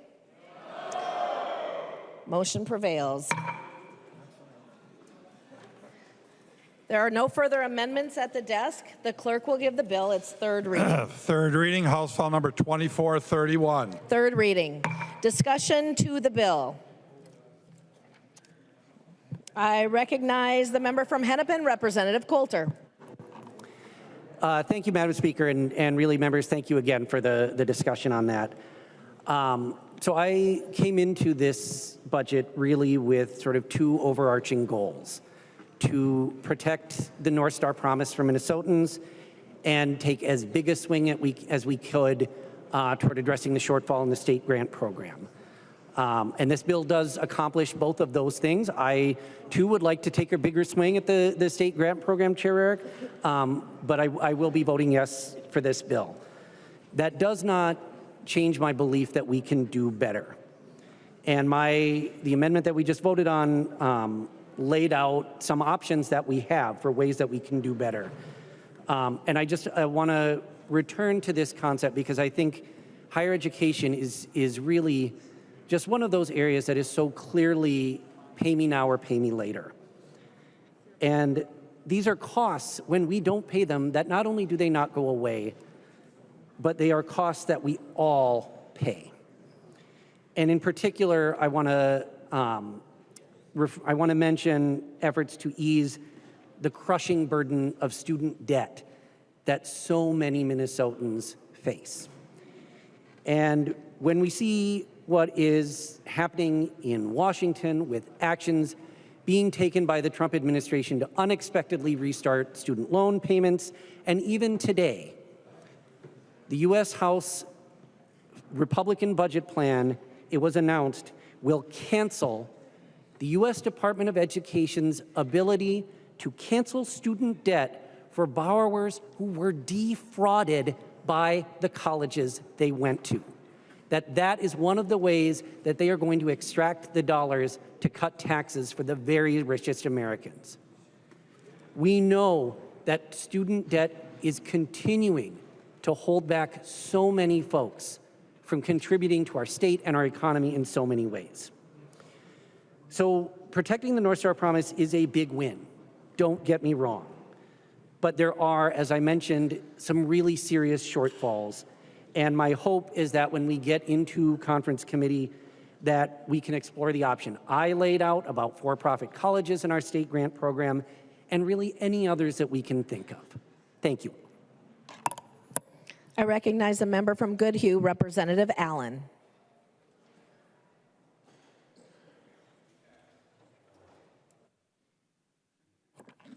Thank you, Madam Speaker.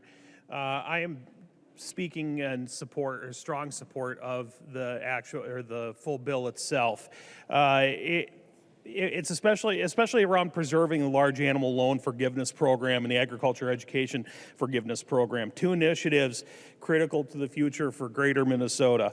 Frankly, it was alarming and a little disappointing to see the governor's proposed budget eliminating these programs out of the system altogether. At a time when we need large animal vets and agriculture educators, it's clear disregard for the needs of greater Minnesota communities and the backbone industries in which drives Minnesota's economy to this day. These weren't just numbers on a spreadsheet to a lot of us. These were real people, real careers that drive rural Minnesota on a regular basis. I'm thankful to the House for stepping up to where the governor fell short. And we fought for these loan forgiveness programs. It kept them alive because we understand agriculture is not just part of our past, it's central to our future. This bill provides that we prioritize the real needs of Minnesotans so we can protect the industries and communities that too often get overlooked here in our state. Thank you. I recognize the member from Wright, Representative Rarick. Thank you, Madam Speaker and members.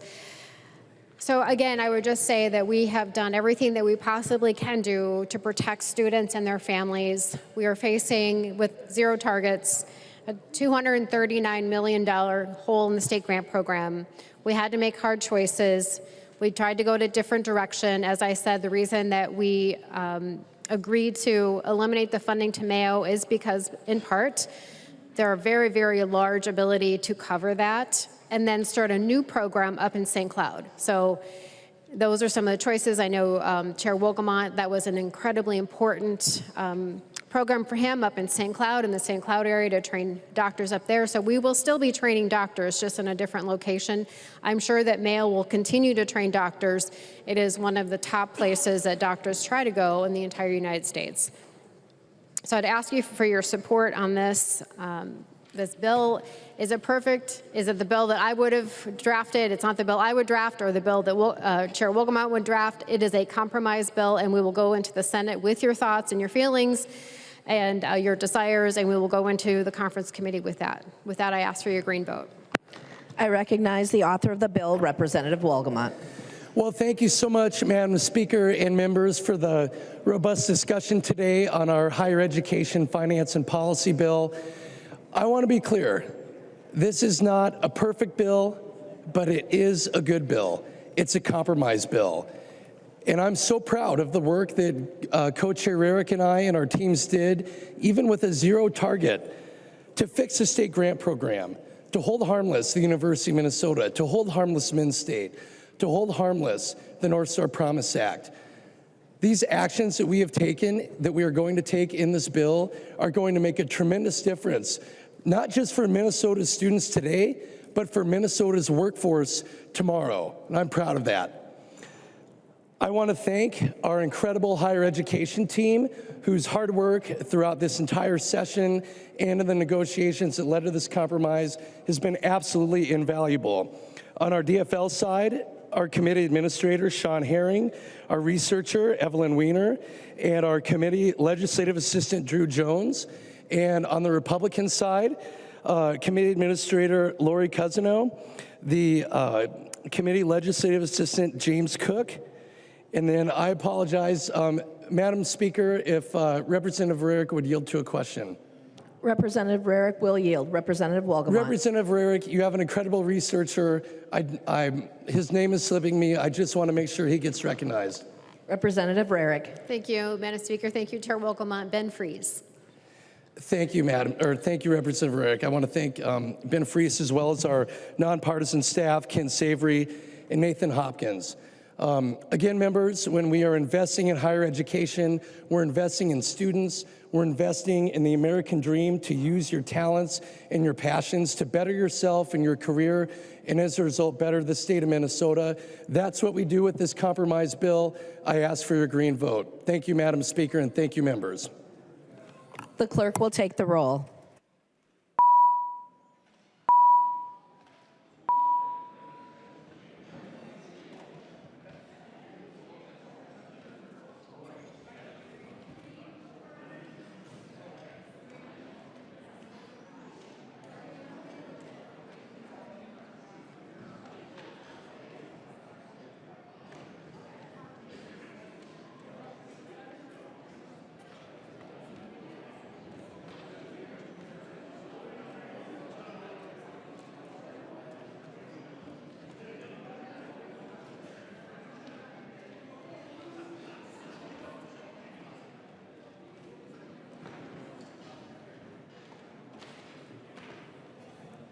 The clerk will call the name of the member participating remotely.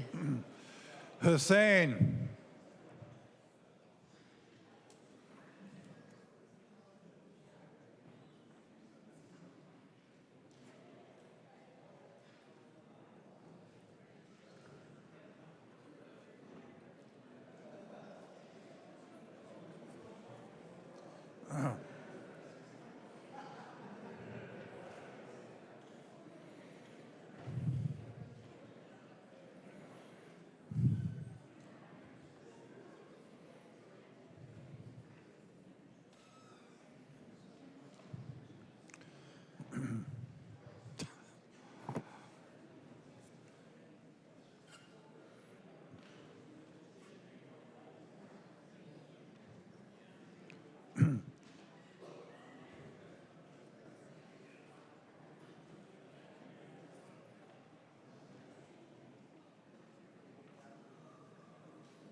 Hussein.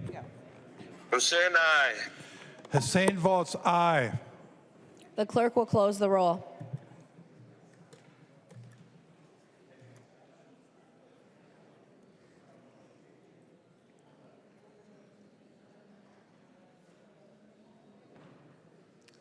There being 120 ayes and 14 nays, the bill is passed as amended and its title is agreed to.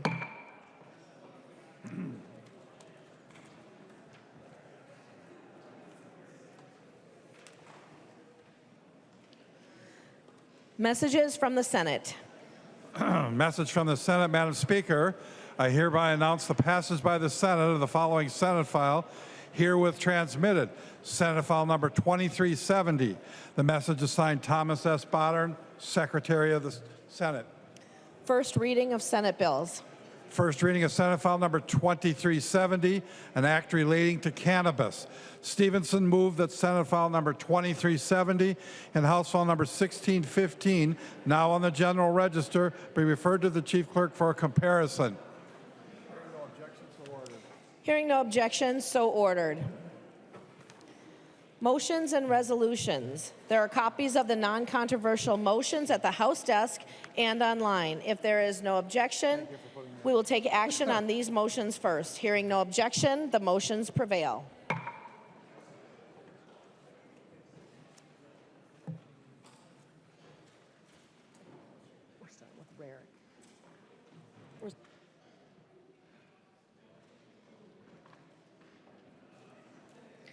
I recognize the member from Wright, Representative Rarick. Thank you, Madam Speaker. I have a House resolution in recognition April as Sexual Assault Abuse Awareness Month. Whereas sexual violence, including rape, incest, child sexual abuse material, intimate partner violence, human trafficking, unwanted sexual contact, sexual harassment, exposure, and voyeurism is a widespread and serious crime in the United States, with nearly 1 in 5 women having experienced rape or attempted rape at some time in their lives. And I recognize the member from St. Louis, Representative Kozlowski. Whereas sexual violence is intricately linked with the epidemic of missing and murdered Indigenous persons in the United States. And I recognize the member from Dakota, Representative Berg. Whereas sexual violence affects individuals of all genders, with Indigenous women, Black women, and members of the LGBTQ+ community experiencing disproportionately high rates, and recognizing that men and boys also experience sexual violence. I recognize the member from Sibley, Representative Harder. Thank you, Madam Speaker. Whereas sexual violence has serious and persistent impacts on the mental and physical health of those who have experienced it, and I recognize the member from Sherburne, Representative Novotny. Whereas sexual violent crimes remain underreported and sexual violence against anyone jeopardizes the safety and well-being of all Minnesotans. Now, therefore, Representative Moeller. Be it resolved by the Committee on Rules and Legislative Administration of the House of Representatives of the State of Minnesota that it recognizes April as Sexual Assault Awareness Month.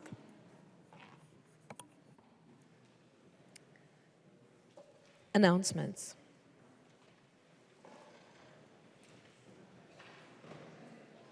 Representative Niska.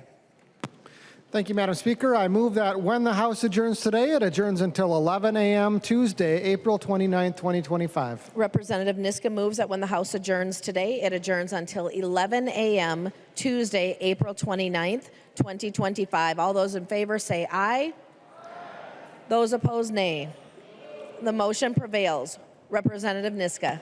I move that the House do now adjourn. Representative Niska moves that the House do now adjourn. All those in favor say aye. Those opposed, nay. The motion prevails and the House stands adjourned until 11 a.m. Tuesday, April 29th, 2025.